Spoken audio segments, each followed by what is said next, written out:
দুটি ঘটনা নিয়ে আপনাদের সামনে হাজির হয়েছি। আশা করছি ঘটনা দুটি আপনাদের সকলের কাছে ভয়ের শিহরণ জাগাতে সক্ষম হবে ইনশাল্লাহ। প্রিয় লিসেনার্স, চলুন চলে যাব আমাদের আজকের এপিসোডের প্রথম ঘটনায়। প্রথম ঘটনাটি যিনি পাঠিয়েছেন, এর আগেও কিন্তু উনি অনেকগুলো ঘটনা পাঠিয়েছেন, তবে এবারের মতোই উনি বলেছেন যে ওনার নামটা যেন আমরা না বলি। কারণ হচ্ছে এই ঘটনাটি ওনারই খুবই কাছের আত্মীয়ের সাথে ঘটে যাওয়া ঘটনা এবং যেটা এখনো চলমান রয়েছে। যেহেতু তাদের কাছ থেকে উনি অনুমতি নিতে পারেন নাই, এই কারণেই উনি বিষয়টা এড়িয়ে যাওয়ার জন্য বলেছেন, বিশেষ করে ওনার নামটা। তাছাড়া ঘটনার সাথে সম্পৃক্ত যারা রয়েছেন তাদের আসল নামগুলো এবং ঠিকানাগুলো আমাকে বললেও উনি অনুরোধ করেছেন আমি যেন আসল নামগুলো না বলি। তবে এতগুলো নাম ছদ্মনাম হিসাবে ব্যবহার করাটা, বিশেষ করে আমি যখন বলতে যাব, সেটা আমার কাছে একটু কঠিনই হবে, কারণ এতগুলো নাম ছদ্মনাম মনে রাখাটাও একটা বেশ টাফ ব্যাপার। তারপরেও যদি কখনো মুখ ফসকে আসল নাম বলেও ফেলি, আশা করছি এতে করে যিনি আমাদেরকে ঘটনা পাঠিয়েছেন তিনি রাগ করবেন না, কারণ বুঝতেই পারছেন, কারণ এই ঘটনার সাথে অনেকগুলো ক্যারেক্টার রয়েছে। প্রিয় লিসেনার্স, চলুন ঘটনা শুরু করি। এই ঘটনার সূত্রপাত যে কবে, এই বিষয়টা খুব ভালোভাবে উনি আসলে বলতে পারেন নাই, তবে বেশ অনেক আগেই বলতে হবে, আজ থেকে 50 বছর বেশি সময় আগে। মূলত যার পরিবারের সাথে ঘটনা ঘটেছে তিনি, এই যে আমাদেরকে যিনি ঘটনা পাঠিয়েছেন তারই মামি হন। আর আমাদেরকে যিনি ঘটনা পাঠিয়েছেন এবং যাদের ঘটনা আমরা শেয়ার করছি তাদের বাড়ি শরীয়তপুরের জাজিরা উপজেলায়, কিন্তু স্পেসিফিকভাবে গ্রামের নামটা আমরা বলছি না। এবং আমি আরেকটু অনুরোধ করব আমাদের লিসেনারদের কাছে যে এই ঘটনা শোনার পর যদি তাদের পরিবারের কাউকে আপনারা চিনেও থাকেন, অনুরোধ করব কমেন্ট সেকশনে তাদের নাম বা ঠিকানা আপনারা কেউ লিখবেন না, এটা একটা বিনীত অনুরোধ আপনাদের উপর থাকলো আর কি। তো এই যে 50 বছর আগে থেকেই শুরু হওয়া ঘটনাটা কিভাবে যে শুরু হয়েছিল এই বিষয়ে নিশ্চিতভাবে বলা যায় না। মূলত সাজিয়া নামে একজন আপা আছেন, তো ওনার মায়ের সাথে ঘটনা রয়েছে। মূলত ওনার মা হঠাৎ করেই কিছুটা পাগলামি ভাব ওনার মধ্যে চলে আসে আর কি। তবে সেটা খুব যে বেশি তীব্র শুরুর দিকে ছিল বিষয়টা এরকম না, মাঝে মাঝে এলোমেলো কথাবার্তা বলতেন, এটা সেটা করতেন, এরকম মানে সাধারণত জিনে ধরা রোগীদের ক্ষেত্রে যেটা হয় আর কি। পরিবারের সদস্যরা শুরুর দিকে মনে করেছিলেন হয়তোবা কোনো মানসিক সমস্যা হয়েছে, সেই অনুযায়ী তারা তাদের সাধ্য অনুযায়ী কিন্তু ডাক্তারি ট্রিটমেন্ট দিয়েছেন। বাট এই ট্রিটমেন্টের ফলে কিন্তু কোনো ধরনের কোনো উন্নতি লক্ষ্য করা যায়নি, যার ফলশ্রুতিতে ওনারা কবিরাজি ট্রিটমেন্টের আশ্রয় গ্রহণ করেন, কিন্তু কবিরাজি ট্রিটমেন্টের আশ্রয় গ্রহণ করেও কোনো ফল হয় না। হাই প্রিয় লিসেনার, কেমন আছেন? আশা করি ভালো আছেন। আজকের যে এপিসোডটি সেটি খুব ইন্টারেস্টিং, বিকজ বাছাইকৃত ঘটনাগুলো আমি এখানে শেয়ার করেছি। সবচেয়ে ভয়ানক ঘটনাগুলো হচ্ছে এগুলো, যেন আপনাদের শুনতে ভালো লাগে। তো আমরা বেশি কথা বলবো না, সেটা হচ্ছে আপনি চ্যানেলটি সাবস্ক্রাইব করে আপনার মতামত জানিয়ে দিতে কিন্তু ভুলবেন না, আর মাস্ট একটা লাইক করে দিবেন। তো চলুন আমরা মূল ঘটনায় ফিরে যাই। ধন্যবাদ। মাঝে মাঝেই এমন পাগলামি করতেন এবং একটা কথা বারবার শুধু বলতেন, সেটা হলো আমারে যোদ্ধায় পাগল করছে রে। এখন এই যোদ্ধায় পাগল করছে রে, এই যোদ্ধাকে, এই জিনিসটা কি, এই বিষয়ে কোনো কিছুই জানা যায় না। কবিরাজরা অনেকবার রুকিয়া করে সেই জিনকে হাজির করার চেষ্টা করেছেন, কিন্তু কোনো লাভ হয়নি। পরে তারা তাদের মতো করে ট্রিটমেন্ট দিয়ে গেছেন, কেউ ঝাড়ফুঁক করেছেন, কেউ তাবিজ দিয়েছেন, কেউ বাড়ি বন্ধ করেছেন, মানে এক একজন এক এক রকমের ট্রিটমেন্টে পারদর্শী, তারা সেই অনুযায়ী সেই ধরনের ট্রিটমেন্ট করেছেন, বাট কোনো লাভ হয়নি। এখানে আর একটা ব্যাপারের অবতারণা করতে হয়, বিষয়টা খুবই মর্মান্তিক।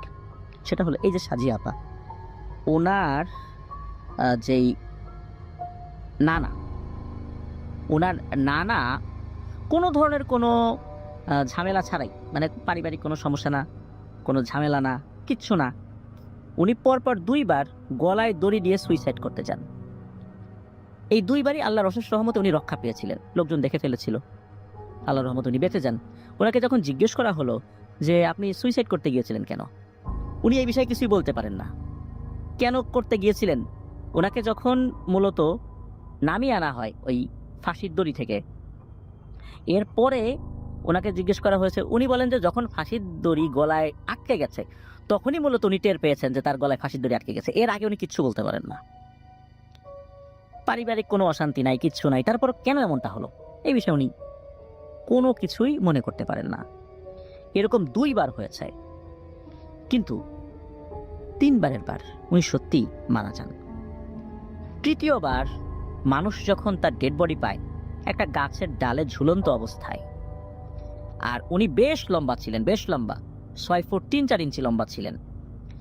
যেই ডালে তাকে ঝুলিয়ে দেওয়া হয়েছিল, তো দেখা গেল যে ওনার পায়ের নখ দিয়ে এমনভাবে উনি মাটির উপর আঁচড় কেটেছেন যে ওই জায়গাতে কিছু ঘাসও ছিল, ওই ঘাস একদম উঠে গিয়ে সেখানকার মাটি বেরিয়ে গেছে।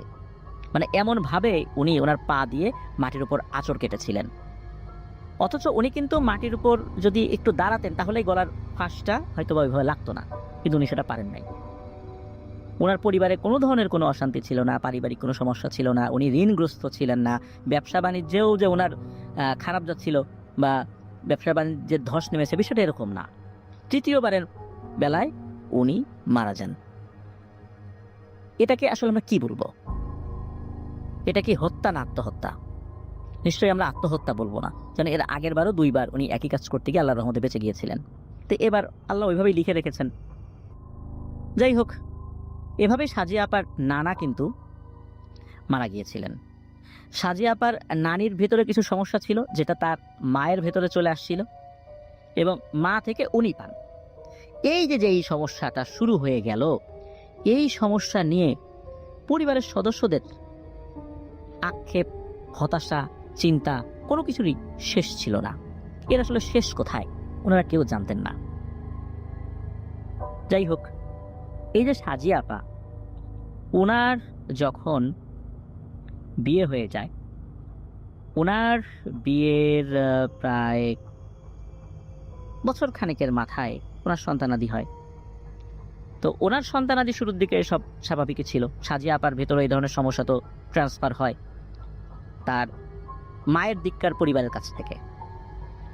তো এরপর ওনার সন্তানাদি বড় হতে থাকে, আর ওনার মধ্যেও কিন্তু ওই পাগলামিগুলো চলতে থাকে। তবে সেই পাগলামিগুলো ঘরের ভেতরেই ছিল, আর মাঝে মাঝে ওনার মধ্যে যখন এই ধরনের পাগলামি দেখা যেত তখন উনি কাছাকাছি কিছু মাজার ছিল কয়েকটা, সেই মাজারে চলে যেতেন। সেখানে গিয়ে লাফালাফি করতেন, নাচ গান করতেন, একা একাই নাচানাচি করতেন। তবে এই সমস্যাটা একটা সময় ঠিক হয়ে যেত, আর যখন ঠিক হয়ে যেত উনি নিজেও বলতে পারতেন না যে ব্যাপারটা আসলে কি হলো। যখন তাকে জিজ্ঞেস করা হতো উনি বলেন, না তো আমি তো ওইদিকে যাই নাই, না তো আমি তো এটা করি নাই, এটা উনি অস্বীকার করতেন। তো যাই হোক, এরপর ওনার যে মেয়ে, তার সেই মেয়ের জন্ম হচ্ছে 1982 সালে। আমি মেয়েটার নাম বলছি না। 1982 সালে জন্ম নেওয়া সেই মেয়ের, তার মধ্যে কিন্তু শুরুর দিকে কোনো ধরনের কোনো ঝামেলা দেখা যায় নাই। যখন তার বয়স 18 বছরের মতো, মানে 2000 সালের কথা বলছি, 18 বছর তার বয়স, তখন মূলত হঠাৎ করেই এই স্বাভাবিক সুস্থ অবস্থায় থাকা একটা মেয়ের মধ্যে ওই যে তার মায়ের যে ঝামেলাটা, ওই জিনিসটা দেখা যায়। আর তার মায়ের থেকেও তার ঝামেলাটা খুবই খুবই খুবই তীব্র ছিল। সে এমন অস্থির হয়ে যেত যে অন্যরা যারা মানুষ তাকে দেখতেন তারাও ভয় পেয়ে যেতেন। কোনোভাবেই তাকে ঘরে রাখা যেত না, শিকল দিয়েও বেঁধে রাখা যেত না। শিকল দিয়ে বেঁধে রাখলে এমন শুরু করতো, তখন মানে কি বলবো, আশেপাশের মানুষজনও বাধ্য হতো বলতে যে ওকে ছেড়ে দাও, এভাবে রাখলে তো কিছুক্ষণের মধ্যেই মারা যাবে। আর ছেড়ে দেওয়ার পরে দৌড়ে সে কি করতো, কাছাকাছি কোনো মাজারে চলে যেত, অথবা ছেড়ে দেওয়ার পরে তাকে আর কোথাও খুঁজে পাওয়া যেত না। হাই প্রিয় লিসেনার, কেমন আছেন? আশা করি ভালো আছেন। আজকের যে এপিসোডটি সেটি খুব ইন্টারেস্টিং, বিকজ বাছাইকৃত ঘটনাগুলো আমি এখানে শেয়ার করেছি। সবচেয়ে ভয়ানক ঘটনাগুলো হচ্ছে এগুলো, যেন আপনাদের শুনতে ভালো লাগে। তো আমরা বেশি কথা বলবো না, সেটা হচ্ছে আপনি চ্যানেলটি সাবস্ক্রাইব করে আপনার মতামত জানিয়ে দিতে কিন্তু ভুলবেন না, আর মাস্ট একটা লাইক করে দিবেন। তো চলুন আমরা মূল ঘটনায় ফিরে যাই। ধন্যবাদ। আশেপাশে 10 গ্রাম, এমনকি ওই উপজেলা, এমনকি ওই জেলাতেও, মানে শরীয়তপুর জেলাতেও তাকে খুঁজে পাওয়া যেত না। কোথায় যেত কিচ্ছু বলা যায় না। একটা 18 বছর বয়সী একটা মেয়ে, যুবতী মেয়ে, সে এইভাবে হারিয়ে যাবে পরিবার থেকে, এটা তো কোনোভাবেই মেনে নেওয়া যায় না। আর তার পরিবারও খুব সম্ভ্রান্ত একটা পরিবার। তারা তাদের মতো করে খুঁজতেন। দেখা গেল 10-15 দিন পর আবার হঠাৎ করে বাড়িতে চলে আসে। কোথায় ছিল সে কিছু বলতে পারে না। আবার যখন বাড়িতে আসে তখন একদম স্বাভাবিক, কিন্তু এই সময় সে কোথায় ছিল বলতে পারে না। আর মাঝে মাঝে সে কি করতো, বাড়ির কাছাকাছি মাজারে যেত। ওখানে সুরেশ্বর দরবার শরীফের মাজার রয়েছে, বা ওইখানে একটা খানকার মতো আছে আর কি, তো সেখানে উনি চলে যেতেন। ওখানে একটা ছেলে আসতো, উনি মূলত বেবি ট্যাক্সি চালাতো। এখন তো বেবি ট্যাক্সি দেখা যায় না, আগে কিন্তু টেম্পো ছিল, বেবি ছিল। তো এখনকার যে সিএনজিগুলো, এই সিএনজিগুলোর সাথে মিল রয়েছে ওই বেবি ট্যাক্সিগুলোর। আর আমরা যে ট্যাক্সিগুলোতে চড়েছি সেগুলোতে দেখা যেত যে পেছন দিকে লম্বা বেঞ্চের মতো দুটো বেঞ্চ থাকতো, এখন এই যে লেগুনা টাইপের যেগুলো ছিল আর কি, তো ওই রকম আর কি। আর ড্রাইভারের পাশে দুজন বসতে পারতেন। তো এইগুলো হলো আমরা বলতাম ট্যাক্সি আর বা টেম্পু বলতাম। আর বেবি টেম্পু বলতাম হচ্ছে এখনকার সিএনজির সাইজের যেগুলো, ওইগুলোকে। তো উনি মূলত শরীয়তপুরে ওই জায়গাতে এইরকম বেবি টেম্পু যেটা বেবি চালাতেন। ওই মেয়েটাকে দেখে তার পছন্দ হয়। পছন্দ হওয়ার পর তাকে যখন বিয়ের প্রস্তাব দেওয়া হয় তখন নাকি ওই মাজারে বা ওই খানকাতে উপস্থিত লোকজনই তাদেরকে বিয়ে দিয়ে দেয়। এখন ওই মেয়েটা যখন ওই খানকাতে গিয়েছে তখন কিন্তু পাগল অবস্থায় গিয়েছে, বা ওই সময়ে ওইখানে যাওয়ার পর কিছুটা স্বাভাবিক ছিল। এরপর তাদের বিয়ে হয়। বিয়ের পরে ওই ওই যেই ভদ্রলোক আর কি, উনি তার বাড়িতে নিয়ে যান, সাদরে গ্রহণ করে, কোনো সমস্যা নাই, মোটামুটি সব ঠিকঠাক চলছিল। পরিবারের সদস্যরা জানতে পেরেছিলেন যে তার বিয়ে হয়েছে, এটা সেটা। পরিবারের সদস্যরাও চিন্তা করেছেন যাক ভালো হয়েছে, কারণ হচ্ছে তার যে সমস্যা, এই সমস্যায় স্বাভাবিক প্রক্রিয়ায় বিয়ে দেওয়াটা বেশ কঠিন হতো। বেশ কিছুদিন পর মেয়েটি তার হাজবেন্ড নিয়ে তার নিজের বাড়িতে আসে। বাড়ির সদস্যরা খুশি হয়, তারা সাদরে বরণ করেন। এদিকে হয় কি, তার হাজবেন্ড তো দীর্ঘ সময় এই বেবি ট্যাক্সি চালানোর জন্য বাড়ির বাইরে থাকতেন। পরিবারের সদস্যদের সাথে দিনের বেলা সময় দেওয়াটা তার জন্য বেশ কঠিন হয়ে যেত। মেয়েটি যখন নিজের বাড়িতে আসে তখন তার হাজবেন্ডকেও নিয়ে আসে। হাজবেন্ড তো রাতের বেলা শুধু আসতে পারতেন, দিনের বেলা তো আসলে ওইভাবে সময় দিতে পারতেন না, তার স্ত্রীর খোঁজ খবর ওইভাবে নিতে পারতেন না। তবে তার স্ত্রীর প্রতি তার ভালোবাসা বা যত্নের কোনো কমতি ছিল না। যতটুকু সময় পেতেন সেটা উনি দায়িত্ব পালন করার জন্য যথেষ্ট সচেষ্ট থাকতেন। এভাবেই চলে যায় প্রায় 1 বছর। এই 1 বছরের মধ্যে কিন্তু অনেকবার পাগলামির ভাব তার চলে আসছে। বিশেষ করে বছরের 6 মাস উনি পাগল থাকতেন, 6 মাস ভালো থাকতেন। এরই মধ্যে বছর ঘুরে যেতেই কোল আলো করে তার একটি সন্তান জন্মগ্রহণ করেন। এই সন্তান জন্মদান করার পরপরই আবার তার পাগলামি শুরু হয়ে যায়। কোনোভাবেই সেই সন্তানকে উনি বুকের দুধ খাওয়াবেন না। সেই সন্তান বুকের দুধ খাওয়ার জন্য চিৎকার চেঁচামেচি করত, কান্নাকাটি করত। আশেপাশের মহিলারা তারা তাদের বুকের দুধ পান করালেও মা হিসাবে কেন জানি সেই সন্তানকে উনি বুকের দুধ পান করাতে চাইতেন না। তবে মাঝে মাঝে উনি যখন একটু স্বাভাবিক হতেন তখন আবার ওনার সন্তানের প্রতি উনি দায়িত্বশীল হতেন। এদিকে স্ত্রীর এই ধরনের সমস্যা তীব্র হওয়ার কারণে এই আপার হাজবেন্ড উনি তো আসলে খুব বিরক্ত হয়ে যাচ্ছিলেন, আর পারছিলেন না এত কিছু মেয়ের। কারণ উনি দিনের সিংহভাগ সময় বাইরে থাকতেন, তারপর সন্তানের প্রতি এমন অবহেলা উনি কিভাবে সেটা ট্যাকেল দেবেন।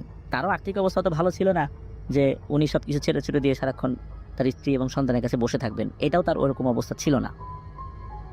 খুব বেশি দিন বাঁচে নাই ওই সন্তানটা মারা যায়।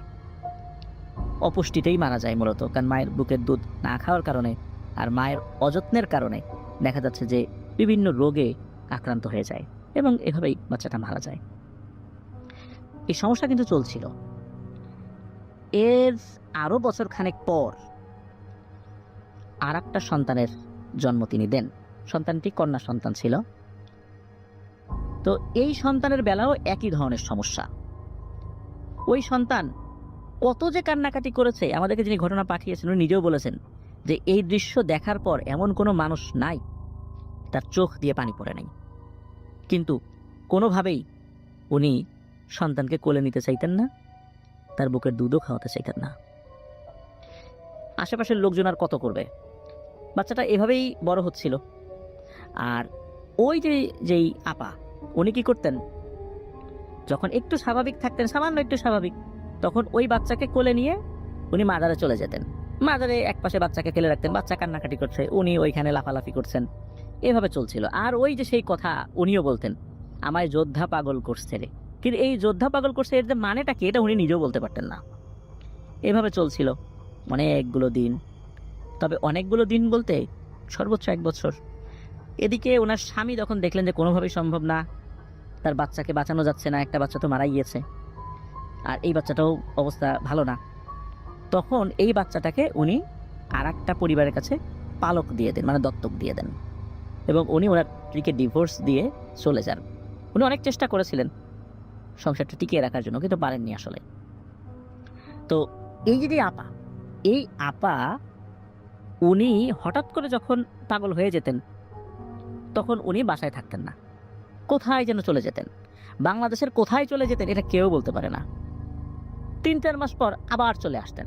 যখন চলে আসতেন তখন দেখা যেত যে পান টান খেয়ে একদম মুখের অবস্থা খুব খারাপ, চুল এলোমেলো, হাতে একটা লাঠি, কুজো হয়ে হাঁটতে হাঁটতে বাড়িতে আসছে, আর তার পিঠে একটা ঝোলা। এসে বাড়ির সদস্যদেরকে বলতেন যে আমি খুব ক্ষুধার্ত, আমাকে একটু খাবার দিবি। পরিবারের সদস্যরা তাকে ঘরে নিয়ে যেতেন, তারপর গোসল টোসল করে আবার স্বাভাবিক করতেন। মাসখানেক স্বাভাবিক থাকার পর আবার এই সমস্যা হতো।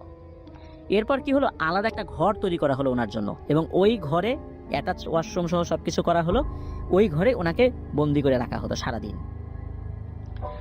যখন ওনাকে বন্দি করে রাখা হতো তখন ওই ঘরে এমন পিনপতন নীরবতা থাকতো, দিনের বেলাতে মনে হতো ওই ঘরের মধ্যে ভয়ঙ্কর কোনো কিছু রয়েছে, এক্ষুনি দরজা জানালা ভেঙে চলে আসবে, কিন্তু কোনো শব্দ নাই। কিন্তু এমন একটা ভয়ঙ্কর নীরবতা বিরাজ করতো ওই ঘরের ভেতরে এবং আশেপাশে। উনি যখন একটু স্বাভাবিক হতেন, সবার সাথে স্বাভাবিকভাবে কথা বলতেন, সবার সাথে স্বাভাবিক আচরণ করতেন, কিন্তু যখনই উনি একটু পাগলামি ভাব দেখা যেত ওনার মধ্যে, সাথে সাথে ঘরে তাকে বন্দি করে ফেলা হতো, শিকল লাগিয়ে দেওয়া হতো মাঝে মধ্যেই। যখন শিকল লাগিয়ে দেওয়া হতো তখন আবার উনি দেখা যেত যে একটু স্বাভাবিক আচরণ করেন। তখন পরিবারের সদস্যরা মনে করে যে মনে হয় একটু স্বাভাবিক হয়ে গেছে, এখন আবার মাসখানেক স্বাভাবিক থাকবে। যখনই শিকল খুলে দেওয়া হতো 2-3 দিন স্বাভাবিক থাকতেন, এরপর দেখা যেত উনি নাই, কোথায় গেছে কেউ জানে না। আবার 3-4 মাস পরে ফেরত আসতেন। এভাবেই চলছে তার দিন। প্রিয় লিসেনার্স, আপনারা শুনলে কষ্ট পাবেন, উনি এখনো বন্দি অবস্থাতেই রয়েছেন, এখনো তাকে বন্দি করে রাখা হয়েছে। বহু চেষ্টা করা হয়েছে, তাকে সুস্থ করা যায় নাই। পাগল হয়ে গেলে সেই কথা বলে, আমায় যোদ্ধা পাগল করছে রে।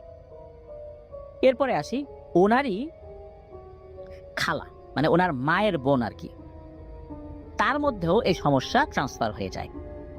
তিনিও একই রকম আচরণ শুরু করেন, তবে তাদের সমস্যা এই আপার মতো অতটা তীব্র নয় যতটা এনার মধ্যে দেখা গিয়েছিল।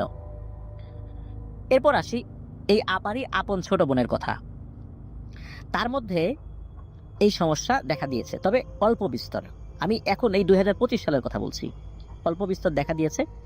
যেমন সে কিছুটা এলোমেলো কথা বলে, রাতের বেলা একা বিড়বিড় করে কথা বলে, এবং পরিবারের সদস্যদেরকে বলে যে আমাকে বিয়ে দিয়ে দাও। একটা বাজারের কথা বলে, ওই বাজারে একটা ছেলে রয়েছে, সেই ছেলেকে তার পছন্দ, তাকে তার সাথে তার বিয়ে দিতে হবে।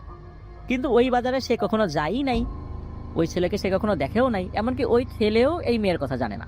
তারা খোঁজখবর নিয়েছে যে হ্যাঁ ওই বাজারে এরকম একটা ছেলে আছে, এরকম কাজ করে, কিন্তু ওই ছেলে তো এই মেয়েকে চেনে না।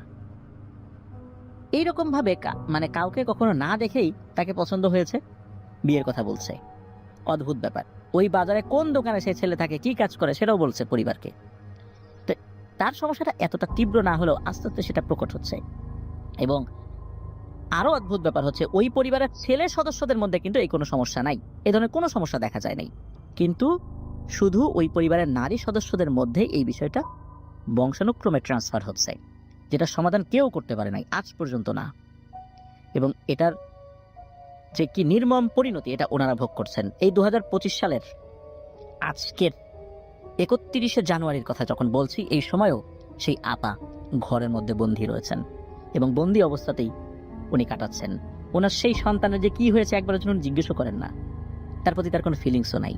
প্রিয় লিসেনার্স, আজকের ঘটনার শুরুর দিকে একজনের কথা বলেছি যিনি আত্মহত্যা করেছেন বলে আমরা সবসময় বলি, বা আমাদের ঘটনা শুনলেও তো মনে হতে পারে উনি আত্মহত্যা করেছেন, এবং আশেপাশের লোকজনকে যদি জিজ্ঞেস করা যায় উনি মারা গেল কেউ, সবাই বলে আত্মহত্যাই করেছেন। কিন্তু আপনাদের কি মনে হয় উনি আত্মহত্যা করেছেন?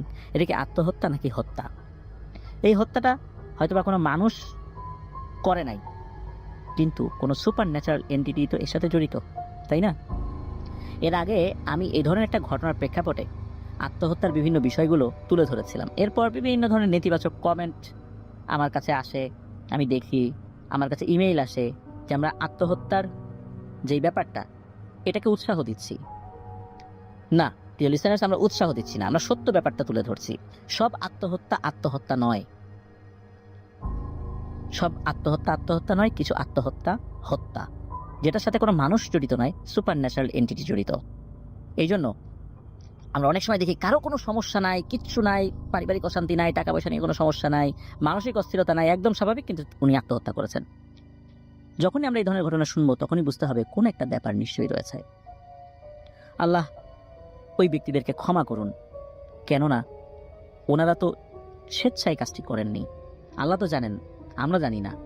এই জন্য কারো আত্মহত্যার খবর শুনলেই তিনি জাহান্নামী এই টাইপের কথাবার্তা যেন আমরা না বলি। আমরা কি জানি যে আসলে কি ঘটেছিল? আমরা কিন্তু জানি না। এই জন্য আমরা তাদের শানে কথা বলার ক্ষেত্রেও যথাযথ শব্দ চয়ন করার চেষ্টা করব, যেহেতু আমরা জানি না, আমরা নিশ্চিত নই। আল্লাহ তো জানেন, আল্লাহর অজানা কিছু নাই। আল্লাহ তাদের সাথে কি আচরণ করবেন এটা আল্লাহ ফয়সালা করবেন। কিন্তু এই ধরনের বিপদ থেকে বেঁচে থাকার জন্য আমরা সবসময় আমল করার চেষ্টা করব। আর কিছু কিছু তো আত্মহত্যাই, মানুষ হতাশার কারণে, বিভিন্ন কারণে আত্মহত্যা করেন। এটা মস্ত বড় একটা কবিরা গুনাহ। তবে যারা আত্মহত্যা করেন তাদের রুহের উদ্দেশ্যে দোয়া করা জায়েজ রয়েছে, যেটা রাসূল সাল্লাল্লাহু আলাইহি ওয়াসাল্লাম অনুমতি দিয়েছিলেন এবং এটা হাদিস দ্বারা প্রমাণিত। তবে তারা বড় কবিরা গুনাহ করেছেন, এই জন্য তাদেরকে শাস্তি পেতে হবে। আল্লাহ তাআলা তাদেরকে শাস্তি দেবেন। আল্লাহ তাআলা চাইলে শাস্তি কমাতেও পারেন, বাড়াতেও পারেন, ক্ষমাও করে দিতে পারেন, কিন্তু শাস্তি হবে, এটা হাদিস দ্বারা প্রমাণিত। প্রিয় লিসেনার্স, আল্লাহ আমাদেরকে হেফাজত করুন। আর আজকের ঘটনা যেটা আমি আপনাদের সামনে উপস্থাপন করলাম, স্পেসিফিকভাবে আমি চাইলে বলতে পারতাম একদম কোন বাড়ি, তার নাম, বাবার নাম, মায়ের নাম সহ, যেটা আমাকে বলা হয়েছে। কিন্তু যেহেতু বিষয়টা এখনো চলমান রয়েছে, এই জন্য আমি এত বিস্তারিতভাবে বলতে পারলাম না বলে আন্তরিকভাবে দুঃখ প্রকাশ করছি। যিনি আমাদেরকে ঘটনা পাঠিয়েছেন, উনি এর আগে আমাদেরকে ঘটনা পাঠিয়েছেন, আলহামদুলিল্লাহ অনেক ভালো ভালো ঘটনা পাঠিয়েছেন উনি। এমনকি ওই ঘটনার কিছু কিছু ব্যাপার রয়েছে যেটা এই ঘটনার সাথে রিলেটেড ছিল। মানে কিছু কবিরাজের কাছে নিয়ে যাওয়া হয়েছে, তারা ওই ঘটনা সলভ করেছিলেন আল্লাহর রহমতে। তারাও কিন্তু এই ঘটনার সাথে রিলেটেড ছিলেন, কিন্তু ওটা বললে তো আপনারা বুঝে যেতেন যে আসলে ব্যাপারটা কোথায় হয়েছে। এই জন্য আমি বলতে পারি নাই। প্রিয় লিসেনার্স, চলুন আমরা চলে যাব আমাদের এবার এপিসোডের পরবর্তী আরও একটি নতুন ঘটনা, দ্বিতীয় এবং শেষ ঘটনায়। এবারের ঘটনাটি কিন্তু ছোট নয়, বেশ বড়ই বলতে হবে। যারা দীর্ঘ ঘটনা শুনতে পছন্দ করেন তাদের জন্য এই ঘটনাটি বেশ ভৌতিক আনন্দ দেবে বলে আমার বিশ্বাস। এই ঘটনাটি আমাদেরকে যিনি পাঠিয়েছেন তার নাম মাহবুব হাসান সিয়াব। ওনার বাড়ি টাঙ্গাইল জেলার সখীপুরে। উনি এর আগেও কিন্তু আমাদেরকে ঘটনা পাঠিয়েছেন। আর এই ঘটনাটি উনি শুনেছিলেন ওনার এক নানুর মুখে। মূলত সেই নানু সম্পর্কে ওনার আম্মুর খালা হয়। ওনার সেই নানুর বাড়ি টাঙ্গাইল জেলার নাগরপুরের একটা জায়গায়। তো ছোটবেলায় মাঝে মধ্যে সেই নানুদের বাসায় ঘুরতে গেলে নানুর কাছ থেকে এরকম গল্প বা ঘটনা শুনতে চাইতেন। তো এরকম একবার কোনো একটা ঘটনা শুনতে চাইলে নানু ওনাদেরকে এই ঘটনাটি বলেছিলেন। ঘটনাটি বলার সময় নানু অগোছালোভাবে বললেও উনি যথাসাধ্য চেষ্টা করেছেন সাজিয়ে লেখার জন্য। তবে এই সময়ের মধ্যে অনেক কিছুই ভুলে গিয়েছেন। কিছুদিন আগে ওনার এক মামি ওনাদের বাসায় বেড়াতে আসলে এই ঘটনাটি সম্পর্কে যখন জিজ্ঞেস করেন তখন উনি আবার কিছুটা সাজিয়ে বলেছিলেন। মূলত এই কারণেই যথাসাধ্য সাজিয়ে লিখতে উনি সক্ষম হয়েছেন, আলহামদুলিল্লাহ। তো এই ঘটনাটির ভেতরেও কিন্তু ছোট ছোট ঘটনা রয়েছে, তা প্রিয় লিসেনার্সরা শুনলেই বুঝতে পারবেন। ঘটনাটি যখন ঘটে তখন সময়কাল 1940 কি 45 সালের মধ্যে হবে। আনুমানিক বলার একটা কারণ হলো নানু কিন্তু নির্দিষ্ট করে সময় বা সাল বলতে পারেননি। নানু শুধু এতটুকু জানিয়েছিলেন যে এরকম একটা সময়ের মধ্যে ঘটনাটি ঘটেছিল। সে সময়ের মানুষজন তো আসলে সাল তারিখ এগুলো নিয়ে খুব একটা মাথা ঘামাতেন না।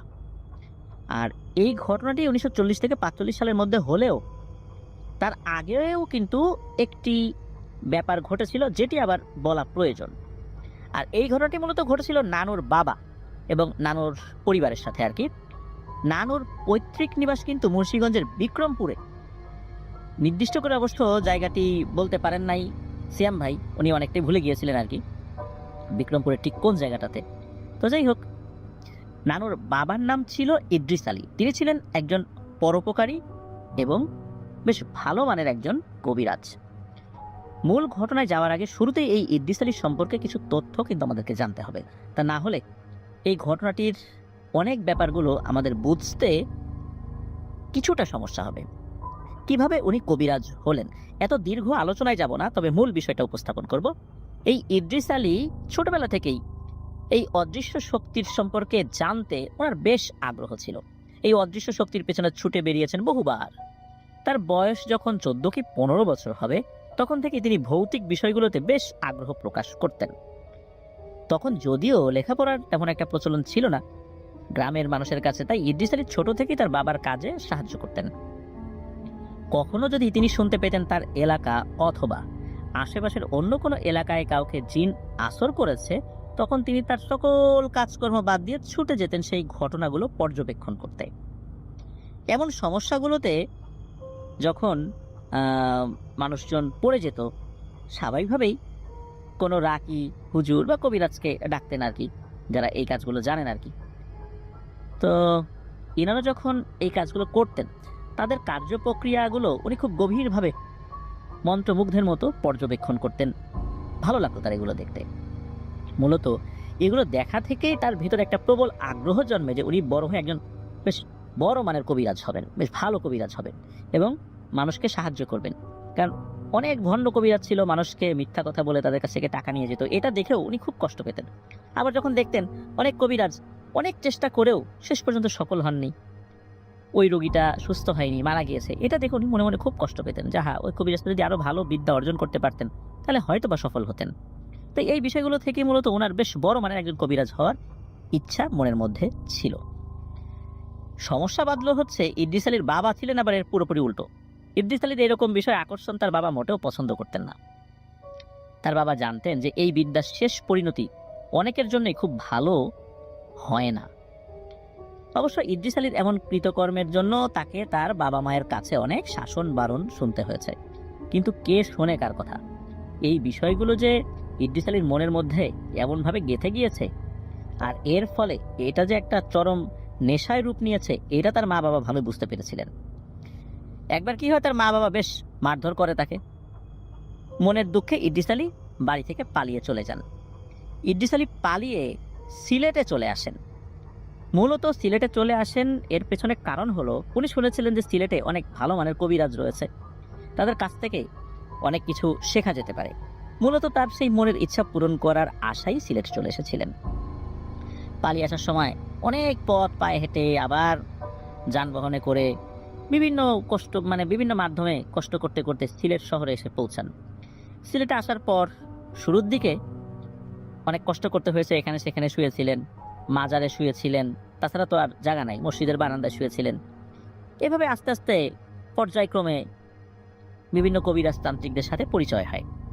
কিন্তু দেখা যেত সেই কবিরাজগুলো টাকার জন্য ব্ল্যাক ম্যাজিক করে কাউকে মেরে ফেলতেও কোনো দ্বিধাবোধ করে না। তখন ইদ্রিস আলী বুঝতে পারতেন যে এরা খারাপ মানুষ, এদের কাছ থেকে তিনি ভালো কিছু শিখবেন না, বরং এদের কাছে থাকলে এই খারাপ বিষয়গুলোই ওনার মনের মধ্যে চলে আসবে, আর এগুলো উনি পছন্দ করেন না। অনেক তান্ত্রিক আবার তাকে দিয়ে অসৎ কাজ করাতে চাইতো, যেমন কোনো শ্মশান থেকে ছাই সংগ্রহ, কোনো কবর থেকে লাশের কাফনের কাপড় সংগ্রহ করে দিতে বলতো। ওই দুষ্ট তান্ত্রিকরা বলতো এই কাজগুলো করে দিতে পারলে ইদ্রিস আলীকে সকল বিদ্যা শিখিয়ে দেবে। কিন্তু ইদ্রিস আলী সত্যিকারেরই একজন ভালো মনের মানুষ ছিলেন।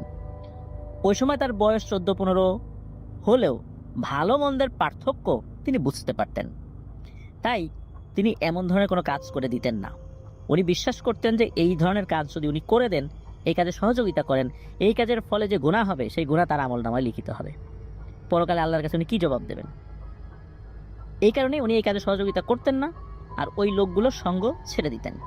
তো এইভাবেই কাটছিল ইদ্রিস আলীর দিনগুলো। কাজের কাজ কিছুই হচ্ছিল না, সময় চলে যাচ্ছিল। বাড়ি থেকে পালিয়ে আসছেন, একবেলা খান তো 2 বেলা খান না, ঘুমানোর জায়গা নাই। একজনের কাছে 1 সপ্তাহ থেকে যখন বুঝতে পারেন এই লোক ভালো না, আবার আর এক জায়গায় চলে যান। মানে এইভাবে তো আসলে মানুষের জীবন চলতে পারে না। একটা লক্ষ্যহীন হয়ে উনি ছুটে যাচ্ছিলেন প্রতিনিয়ত। ভালো কবিরাজের সন্ধানও পাচ্ছিলেন না। এর মধ্যেই প্রায় 7 মাস চলে যায় এই রাস্তাঘাটে এই মাজার থেকে ওই মাজার ঘুরতে ঘুরতে। এমন সময় ইদ্রিস আলী কারো মুখে শুনতে পান সিলেটেরই কোনো একটা জায়গায় একজন মুসলিম ভালো মানের কবিরাজ রয়েছেন। তৎক্ষণাৎ ইদ্রিস আলী তার কবিরাজি বিদ্যা শেখার প্রবল নেশায় সেই কবিরাজের বাড়িতে চলে আসেন। সেই কবিরাজ ছিলেন খুবই ধর্মপরায়ণ একজন ভালো মানুষ। ওই সময় কবিরাজের বয়স 80-র উপরে ছিল। আর পরিবার বলতে ওনার কেউই ছিলেন না। কারণ হচ্ছে যে উনি সংসার বিরাগী মানুষ ছিলেন, শুধু মানুষের উপকার করার জন্যই কবিরাজি শিখেছিলেন। আর সংসার করলে এইদিকে বেশি মনোনিবেশ হয়ে যাবে, আবার সংসার করলে তিনি যেই প্র্যাকটিসগুলো করেন এর ফলে তার পরিবারের সদস্যদের ক্ষতি হতে পারে, এই সমস্ত চিন্তা করে উনি আসলে সংসার করেননি। কবিরাজের আপন বলতে শুধু ছিল তার এক শিষ্য, সেই কবিরাজের সবকিছু দেখাশোনা করতো। কবিরাজের কাছ থেকে সেও অনেক কিছু শিখেছে আর কি। তো সেই কবিরাজের কাজের অনেক সুনাম থাকে, অনেক দূর দূরান্ত থেকে লোকজন আসতো কবিরাজের কাছে। কবিরাজের বাড়িটি ছিল বেশ খোলামেলা, অনেক বড় একটা জায়গার মধ্যে বাড়িটা ছিল আর কি। বাড়িটির দক্ষিণ পাশে লম্বা একটি ঘর রয়েছে, সেই ঘরটিতে 6 থেকে 7টি রুম ছিল। সেই রুমগুলোতে মূলত যারা দূর দূরান্ত থেকে কবিরাজের কাছে আসতো তাদের প্রয়োজন হলে থাকতে পারত। আর ছোট একটি ঘর বাড়িটির পশ্চিম দিকে নির্মিত ছিল, যেটিতে সেই কবিরাজও তার শিষ্য থাকতেন। তো ইদ্রিস আলীও প্রথম দিকে কবিরাজের সেই লম্বা ঘরের কোনো একটা কামরায় মানে উনি ছিলেন আর কি। তো এই বাড়িটিতে তো আসলে অনেক মানুষ আসা যাওয়া করতো, তাই কে আসলো কে গেল এটা দেখার কোনো লোক ছিল না। আর সকলের জন্যই খাবার রান্না হতো। তো ইদ্রিস আলী সেটা খেয়েছেন, কোনো সমস্যা হচ্ছিল না। ওই বাড়িতে ইদ্রিস আলী থাকতেও কোনো সমস্যা হয়নি। তো এই বাড়িতে থেকে ইদ্রিস আলী প্রতিদিন কবিরাজের ভিন্ন ভিন্ন চিকিৎসা পদ্ধতি দেখছেন, যে এক একজনের ক্ষেত্রে এক এক ধরনের পদ্ধতি প্রয়োগ করেন। তো বেশ কয়েকদিনে কবিরাজের কার্যকলাপ দেখে তার ভালো লেগে গিয়েছিল।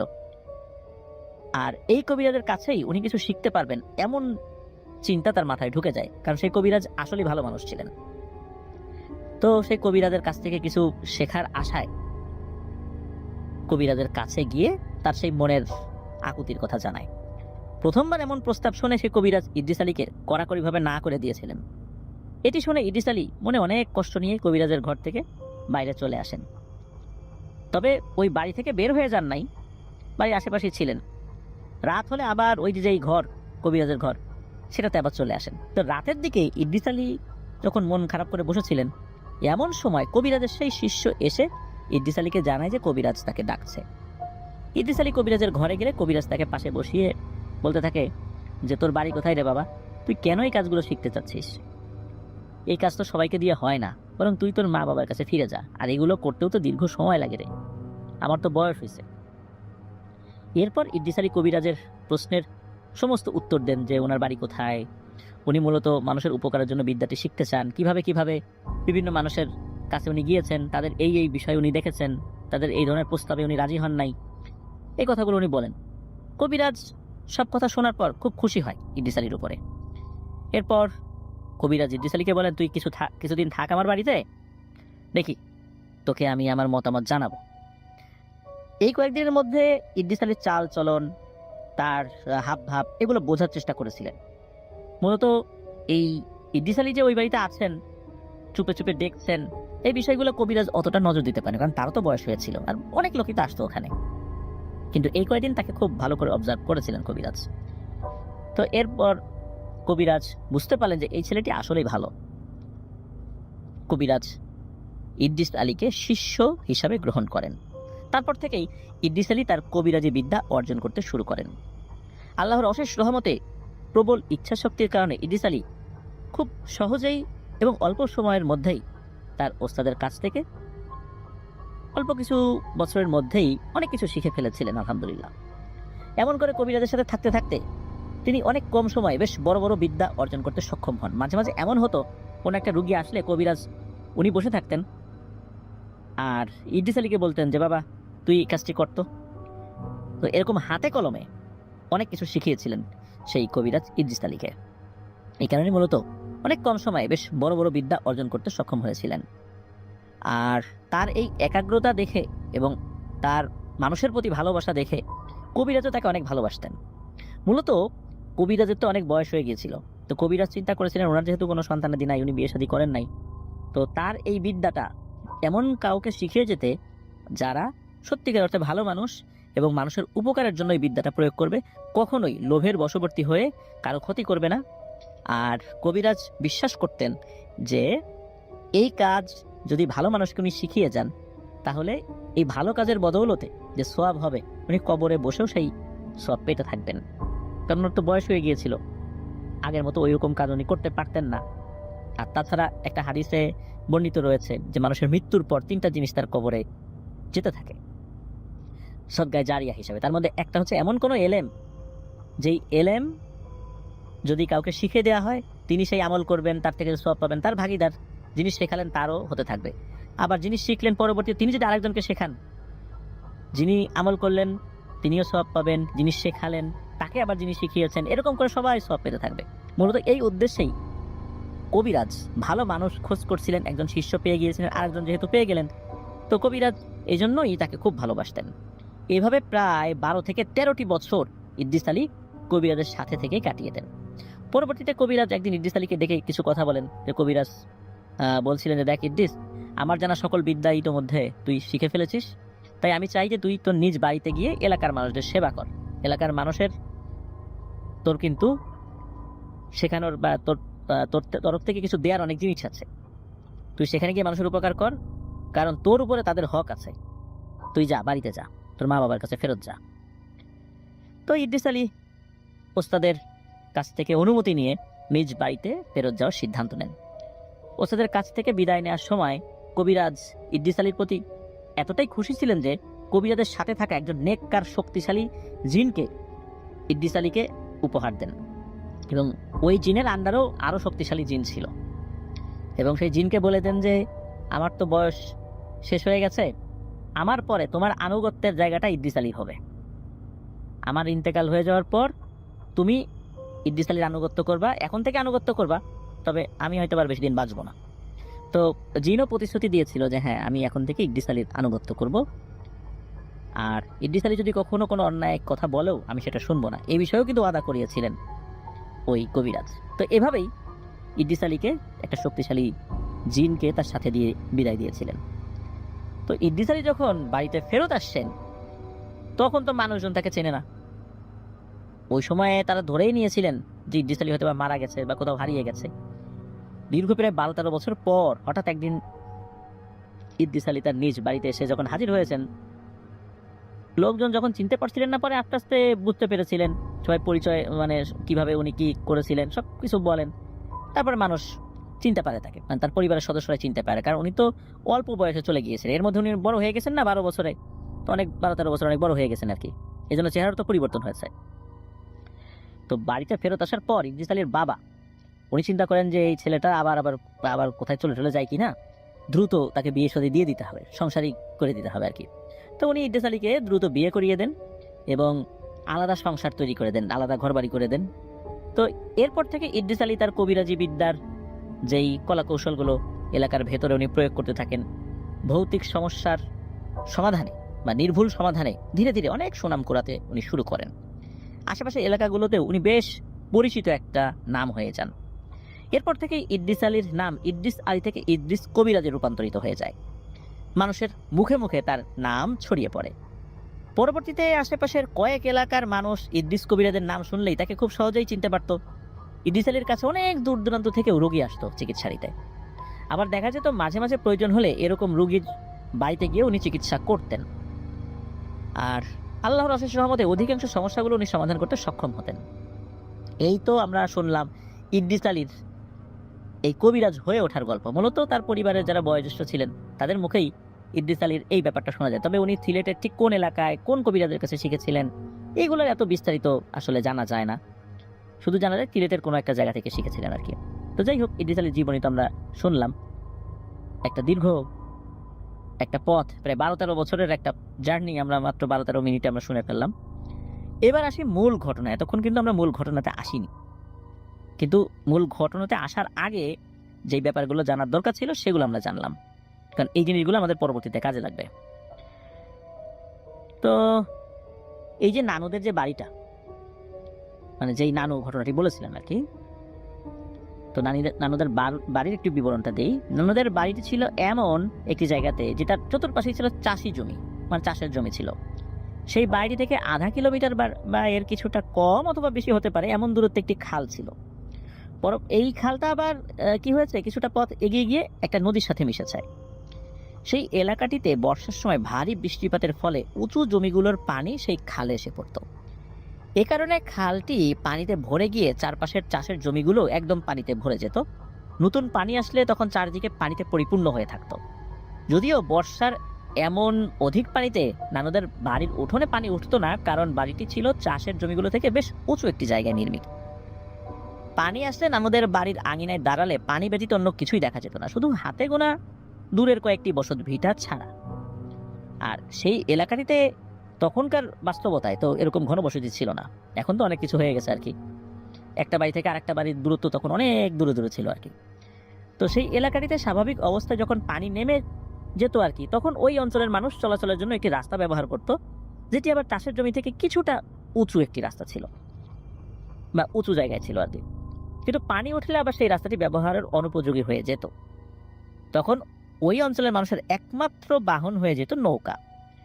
তো নানুদের বাড়িতে নানুর বাবা শুধু তার নানুর যে বাবা আর কি, আর ওনার স্ত্রী সন্তানাদি নিয়ে বসবাস করতো। ওনার ভাই যারা ছিলেন আর কি, বা ওনার মা বাবা আরেকটা বাড়িতে থাকতো।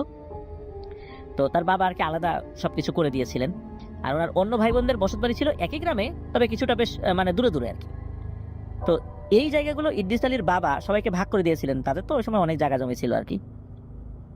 তো বর্ষার সময় পানি যেহেতু বেড়ে যেত, তাই সকলের মতো নানুদের পরিবারের লোকজনদেরও চলাচলের জন্য নৌকা ব্যবহার করতে হতো। নৌকা ব্যবহার করেই সকল কাজকর্ম করতে হতো। বাজারে যাওয়া আসা থেকে সকল ধরনের যাতায়াত নৌকার মাধ্যমে করতে হতো। এই জন্য নানুদের দুটি নৌকা ছিল। একটি নৌকা বড়, যেটি করে 7-8 জন মানুষ ভালোভাবেই চলাচল করতে পারত। আরেকটি নৌকা আকারে কিছুটা ছোট, এটিতে 2 থেকে 3 জনের ধারণ ক্ষমতা ছিল। এটি মূলত ইদ্রিস আলী তার নিজের প্রয়োজনে বেশি ব্যবহার করতেন। সাল তখন 1940 থেকে 45। এই যে এখন আমরা আস্তে আস্তে মূল ঘটনার দিকে ঢুকে যাচ্ছি আর কি। মূল ঘটনার যে প্লটটা, সেটাতে আমরা এখন চলে আসছি। তো ওই সময় এতদিনে ইদ্রিস আলীর ঘরে 2 পুত্র সন্তান সহ নানুর জন্ম হয়েছে, মানে যেই নানু ঘটনাটি বলেছেন আর কি। তখন নানুর বয়স 8 কি 9 বছর হবে। নানু ছোট থেকেই দেখতে পেতেন যে তার বাবা অনেক পরিশ্রমী একজন মানুষ। এই যে ইদ্রিস আলী নিজের কিছু জমিতে চাষাবাসের কাজ করে জীবিকা নির্বাহ করতেন, আর পাশাপাশি মানুষের উপকার করার জন্য কবিরাজি কাজও করতেন। মানুষের কাছ থেকে উনি কোনো টাকা পয়সা নিতে চাইতেন না, উনি কৃষিকাজ করেই মূলত জীবিকা নির্বাহ করতে চাইতেন। মাঝে মাঝে অনেক মানুষ চিকিৎসার জন্য নানুদের বাড়িতে আসতেন আর কি। আবার অনেক সময় তো কবিরাজির কারণে অনেক দূরে দূরে ওনাকে যেতে হতো, কয়েকদিন পরে আবার আসতেন, এরকম ঘটনা ঘটতো। তো ঘটনাটি ঘটে কোনো এক বর্ষার মাঝামাঝি সময়। একদিন বিকালে নানু যখন তাদের বাড়ির উঠোনে খেলাধুলা করছেন, অমন সময় নানু দেখতে পান যে তাদের বাড়ির ঘাটে একটি নৌকা এসে ফেরে। তারপর নানু দেখতে পেলেন লিকলিকে দেহের একজন লোককে নিয়ে সেই লোকটির সাথে আরো 6 থেকে 7 জন পুরুষ মানুষ তাদের বাড়িতে এসে উপস্থিত হন। বাড়িতে সে সময় ইদ্রিস আলী না থাকায় তার স্ত্রী মানে নানুর মাকে লোকগুলো সালাম দিয়ে জানান যে তারা রংপুরের কোনো একটা এলাকা থেকে এসেছেন। তো রংপুর কোথায় আর মুন্সিগঞ্জের বিক্রমপুর কোথায়, অনেক দূরে। এখন এত দূর থেকে আসছেন, নিশ্চয়ই কোনো একটা গুরুতর ব্যাপার হয়েছে। আর এই যে ইদ্রিস কবিরাজের কাজের কথা শুনেই মূলত ওই লোকগুলো অনেক আশা নিয়ে এখানে এসেছেন। তো কথাগুলো শুনে নানুর মা তাদেরকে উঠোনের এক কোণে পাটি বিছিয়ে কিছু সময় বসে অপেক্ষা করতে বলেন। অসুস্থ সেই লোকটিকে দেখে নানুর কাছে অনেক অদ্ভুত লাগে, কারণ লোকটি একেবারে লিকলিকে হয়ে গেছে, আর এক এক সময় এক এক ধরনের অঙ্গভঙ্গি করছে।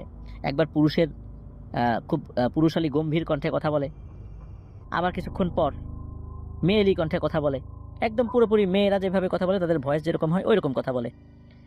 আর এই লোকগুলো তো তাকে ধরে রাখার চেষ্টা করছেন আর কি। এইভাবে অনেকক্ষণ তারা বসে থাকেন। আর ওই সময় তো উন্নত যোগাযোগ ব্যবস্থা ছিল না, আর বর্ষাকাল হওয়ায় নানু তো নৌকা নিয়ে কোথাও গিয়েছিলেন। একটা জায়গা থেকে আর একটা জায়গার দূরত্ব বেশি ছিল, এত ঘনবসতি ছিল না। এই কারণে খোঁজ খবর পাঠানোর জন্য কোনো লোককে ওনারাও পাঠাতে পারেননি তার খোঁজ খবর করার জন্য। তো এই যে ইদ্রিস আলী বাড়ি ফিরতে ফিরতে মাগরিবের আজান হয়ে যায়। ইদ্রিস আলী বাড়িতে এসে সেই লোকগুলোকে দেখতে পান। তখন নামাজের সময় হয়ে যাওয়াতে লোকগুলোকে তার সাথে নামাজে অংশগ্রহণের জন্য আহ্বান জানান। সেখান থেকে কিছু লোক ইদ্রিস আলীর সাথে নামাজে শরিক হন, আর কিছু লোক সেই অসুস্থ লোকটিকে ধরে বসে থাকে। নামাজ শেষে ইদ্রিস আলীকে লোকগুলো তার কাছে কেন এসেছে এই বিষয়টা জানালে আসলে ইদ্রিস আলী বলেন যে বিস্তারিত আমাকে শুনতে হবে, চলুন ঘরে গিয়ে বসি। তো ওনারা ঘরে গিয়ে বসেন। এর মধ্যে একজন লোক ডিটেলস বলতে শুরু করেন। এই যে অসুস্থ লোকটা, তার নাম হলো আব্দুর রহমান, আর যিনি কথা বলতে শুরু করেছেন তিনি হচ্ছেন এই আব্দুর রহমানের একমাত্র বড় ভাই। তো উনি বলেন যে এখন আব্দুর রহমানকে যে অবস্থায় দেখা যাচ্ছে, আজ থেকে 3 মাস আগে সে এমন ছিল না। এখন তো তার শরীরে হাড় ছাড়া কিছুই খুঁজে পাওয়া যাবে না, কিন্তু মাস 3 আগেও আব্দুর রহমান খুবই সুস্বাস্থ্যের অধিকারী ছিল। আর এখন তো সে মৃত্যু পথযাত্রী। এই বলে তো আব্দুর রহমানের বড় ভাই কান্নাকাটি শুরু করে দেন। ইদ্রিস আলী তখন আব্দুর রহমানের বড় ভাইকে ধৈর্য ধারণ করতে বলেন এবং সমস্ত ঘটনা খুলে বলতে বলেন। আসলে কি হয়েছিল সেটা তো জানা প্রয়োজন। তো আব্দুর রহমানের বড় ভাই কিছুটা স্বাভাবিক হয়ে আবার বলতে শুরু করেন যে আব্দুর রহমান কর্মজীবনে এই গাছগাছালি কাটার কাজ করেন আর কি, এবং পাশাপাশি বাড়িতে কিছু গবাদি পশু লালন পালন করেন। নিজ এলাকায় বা আশেপাশে কারো গাছ কাটার প্রয়োজন হলে আব্দুর রহমানকে দিয়ে সেসব কাজ করিয়ে নেওয়া খুব ইজি ছিল আর কি, তার জন্য তো টাকা দিতেই হতো। তো একবার কি হয়, এই আব্দুর রহমানকে একটি গাছ কেটে দেওয়ার জন্য চুক্তি করতে হবে। এই চুক্তি করার জন্য একজন লোক আসে। তো এই যে লোকটা এসেছিলেন তাকেও এই আব্দুর রহমানের বড় ভাই চিনতেন, তাদেরই পাশের এলাকার একজন লোক, উনি বেশ অবস্থাশালী ব্যক্তি। তো লোকটি এসে আব্দুর রহমানকে বলেন যে তাদের বাড়িতে তো একটা ঘর উঠানোর প্রয়োজন, তার বাবা মারা যাওয়ার পর জায়গা জমি ভাগ বাটোয়ারা করা হয়ে গেছে, এখন যেই জায়গাটা পেয়েছেন সেখানে উনি একটা ঘর তৈরি করতে চান, বিশেষ করে ভিটা যেটা, কিন্তু ওখানে একটা বড় গাছ রয়েছে, এই গাছটি মূলত আব্দুর রহমানকে কেটে দিতে হবে। তো এই কাজটির বিনিময়ে আব্দুর রহমান যত টাকা চান ওই লোকটা নাকি দিতে প্রস্তুত। তো এই ধরনের প্রস্তাব শুনে আব্দুর রহমান প্রথমে একটু অবাকই হয়েছিলেন, চিন্তা করছে কি ব্যাপার, এই লোকটাকে পাগল নাকি, একটা গাছ কাটার বিনিময়ে কয় টাকাই দিবে। 1940 থেকে 45 সালের দিকে একটা গাছ কাটার জন্য কয় টাকা, কারণ ওই সময় কিন্তু 1 টাকায় অনেক কিছু পাওয়া যেত, সেখানে যত টাকা চাই তত টাকা দিবে, তখন এরকম চিন্তা করেছেন, এই জন্য একটু তো তার কাছে খটকা লেগেছেই, কোনো ঝামেলা টামেলা আছে নাকি। আবার পরে চিন্তা করেছেন যে এরকম একটা সুযোগ পাওয়া গেছে, যাই হোক লোকটা যেহেতু বলছে ঠিক আছে কাটবো, তো আব্দুর রহমান রাজি হয়ে যান। তো যখন কথাবার্তা শেষ হয়ে যায়, বায়নার টাকা হিসাবে ওই সময়ের বাস্তবতায় 30 টাকা অ্যাডভান্স পেমেন্ট করেছিলেন এবং বলেছিলেন যে আগামীকাল চলে আসবেন আপনার লোকজন সহ, আগামীকাল এসে গাছটা কেটে দিবেন। তো ওই সময় 30 টাকা মানে কয় বিঘা জমি কেনা সম্ভব, প্রিয় লিসেনার্স আপনারা বুঝতে পারবেন নিশ্চয়ই। 1940 থেকে 45 সালে সেই ব্রিটিশ পিরিয়ডে যখন কড়ির যুগ ছিল, কড়ি দিয়ে চলতো, ওই সময় উনি ওই সময় যে প্রচলিত টাকা বা মুদ্রা সেটা ব্যবহার করেছিলেন, এবং 30 টাকা মানে অনেক টাকা ওই সময় বাস্তবতায়। তো যাই হোক, পরের দিন সকালে উঠেই আব্দুর রহমান কথা মতো সেই লোকটির দেওয়ার ঠিকানায় যান। সেখানে গেলে লোকটি আব্দুর রহমানকে নিয়ে বড় একটি পুরনো শেওড়া গাছের কাছে যান। তা আব্দুর রহমান সেই জায়গায় গিয়ে দেখতে পান যে শেওড়া গাছের চারপাশে আরো কয়েকটি গাছ কেটে রাখা আছে। কাটা গাছগুলোকে দেখে মনে হচ্ছে এগুলো কিছুদিন আগেই হয়তো কাটা হয়েছে। এতগুলো গাছ কেটেছে, কিন্তু বাকি ছিল শুধুমাত্র এই মাঝের এই শেওড়া গাছটা। তো এই চিন্তার মাঝে এই গাছের মালিক জানা যায় এই গাছটি অনেক পুরনো একটি গাছ, তার বাবাও এই গাছটির বয়স সম্পর্কে কিছু জানাতে পারেন নাই। তো এই গাছটি কাটার জন্য আগেও কয়েকজন লোক চেষ্টা করেছেন, কিন্তু পরবর্তীতে কেন জানি তারা গাছটা কাটতে অস্বীকৃতি জানাতো। এই গাছের আশেপাশে নাকি অনেক সময় অনেক মানুষ অদ্ভুত বিষয়বস্তু দেখে ভয়ও পেয়েছে, তাই এই গাছটি তারা কাটতে রাজি হন নাই। আর যেহেতু রাজি হন নাই, এই জন্যই আব্দুর রহমানকে এত টাকার একটা অফার করা হয়েছে, এটা সোজাসাপটা তারা জানিয়ে দেন। এই কথাগুলো শুনে আব্দুর রহমান তুচ্ছ তাচ্ছিল্য সুরে লোকটিকে হেসে বলেন, সমস্যা নাই, আমি আপনার এই গাছটি কেটে দেবো, দেখি আমার কাজে কে বাধা দেয়, কিন্তু এই কাজের জন্য আমাকে 200 টাকা দিতে হবে। লোকটি বললেন, তুমি কাটতে পারলে যত চেয়েছো তত টাকাই তোমাকে দেয়া হবে, কারণ ওই সময়ে 200 টাকা মানে 200 বিঘা জমি কেনা যাবে এমন একটা অবস্থা। কিন্তু ওই যে লোকের এত পরিমাণ জমি ছিল তার বাবার, এবং তারা যে ভাগে পেয়েছেন, যে দৃষ্টি সীমা যত দূর যায় খালি জমি আর জমি, তাদের এইরকম একটা অবস্থা, মানে এত জমি জমা ছিল তাদের। তো কথা হয়ে যায়, সে যেটা চেয়েছে সেটাই ওই গাছের মালিক দিবেন। এরপর আব্দুর রহমান গাছ কাটার টুকিটাকি জিনিস নিয়ে গাছের ডাল কাটার জন্য একদম গাছের উপরে মগডালে উঠে পড়েছেন। উপরে ওঠার পর আব্দুর রহমান একটি বিষয় দেখে অবাক হচ্ছিলেন। তো উনি দেখতে পান যে এলাকার অনেক মানুষজন গাছটির নিচে জমা হচ্ছে, আর তারা আব্দুর রহমানের কার্যক্রম দেখছে। আব্দুর রহমান এতে মনে মনে বেশ খুশি হন, এটা ভেবে যে এই গাছটি কাটলে মানুষজন তাকে অনেক সাহসী ভাববে। এই ভেবে যখন তার হাতে থাকা দা নিয়ে গাছের একটি ডালে কোপ বসিয়ে দেয়, এরপরই হঠাৎ করেই তার অনেক ঘুম আসতে থাকে, আর সে চোখেও ঝাপসা দেখতে থাকে। এই সময় গাছের এত উঁচু ডালে বসেই গাছটির সাথে পিঠ লাগিয়ে আব্দুর রহমান ঘুমিয়েও পড়ে। ঘুমের মাঝে আব্দুর রহমান একটি স্বপ্ন দেখতে পায়। আব্দুর রহমান স্বপ্নে দেখতে পান যে একটি খোলা প্রান্তরে উনি ঘুমিয়ে আছেন এবং ঘুম থেকে উঠলেন। তার আশেপাশে কয়েকটি অবয়ব সামনে আছে, দাঁড়িয়ে আছে আর কি। এই অবয়বগুলো তাকে গাছটি কাটার জন্য নিষেধ করছে এবং এইটাও বলছে যে নিজের ভালো চাইলে এখান থেকে চলে যা। অবয়বগুলো দেখতে স্বাভাবিক মানুষের তুলনায় কিছুটা লম্বা আকৃতির দেখা যাচ্ছিল, আর এগুলো মনে হচ্ছে খুব লিকলিকে আর কালো আলখেল্লা পরিহিত ছিল। তাদের চেহারাটা ভালো করে বোঝা যাচ্ছিল না। এইরকম একটি সময় আব্দুর রহমানের ঘুম ভাঙে গাছের নিচে থাকা মানুষের চেঁচামেচিতে। তো উনি চোখ পেলে দেখতে পান যে নিচের মানুষগুলো তাকে ডাকাডাকি করছে। উনি চিন্তা করেন হয়তো বা কিছু সময়ের জন্য তার একটা তন্দ্রাচ্ছন্ন ভাব চলে আসছিল, আর এটা তো একটা নিছক স্বপ্নই বা মনের ভুল ভেবে উনি এটা উড়িয়ে দেন। আবার উনি কাজ শুরু করে দেন। এরপর এক এক করে গাছের ডাল কাটতে কাটতে আনুমানিক ঘন্টা দুয়েকের মধ্যে উনি গাছটাও পুরোপুরি কেটে ফেলেন, আর কোনো সমস্যাও হয় না। এরপর তো আব্দুর রহমান গাছটির মালিকের কাছে তার পারিশ্রমিক চাইলে গাছটির মালিক খুশি হয়ে আব্দুর রহমানকে 200 টাকারও কিছু বেশি দিয়ে দেয়। আব্দুর রহমান বেশ অবাকই হয়েছিলেন, কারণ ওই সময়ের বাস্তবতায় 200 টাকা এটা কল্পনাতীত ছিল। ধরুন যে কেউ একজন 20 টাকার রিক্সা ভাড়া মিটালো, 20 টাকা দিয়ে মেটানোর পর যদি 20 লক্ষ টাকা দেওয়া হয় তখন বিষয়টা কেমন হবে? নিশ্চয়ই এটা অনেক কিছু, নিঃসন্দেহে এটা অনেক কিছুই। ওই সময়ের বাস্তবতা বিষয়টা এরকমই ছিল। 200 টাকা মানে অনেক টাকা। একটা নিছক গাছ কাটার বিনিময়ে 200 টাকা, এটা তো ওনাকে অবাক করেছিল। আর ওই লোকটা কেন 200 টাকা দিল? এই 200 টাকা দিয়ে তো উনি অনেক কিছু করতে পারতেন। এই 200 টাকা দিয়ে না হলেও 2000 লোক নিয়ে এসে গাছটি কাটাতে পারতেন। তা না করে ওনাকে দিয়ে গাছটি কাটালেন, এত টাকা। যাই হোক, আব্দুর রহমান খুশি হয়ে যান। উনি টাকা নিয়ে খুশি মনে বাড়িতে চলেও আসেন।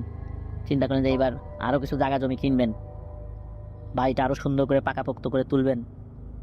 তো বাড়িতে আসার পর উনি রাতের বেলা যখন ঘুমিয়েছেন, ঘুমের মাঝে উনি স্বপ্ন দেখেন। স্বপ্নে সেই অবয়বগুলোকে আবার উনি দেখতে পান। ওই অবয়বগুলোকে দেখে মনে হচ্ছিল সেগুলো অনেক রাগান্বিত হয়ে আছে। অবয়বগুলোর চেহারা এবার আর আগের মতো অস্পষ্ট না। আব্দুর রহমান এবার বেশ স্পষ্টভাবে সেগুলোকে দেখতে পান।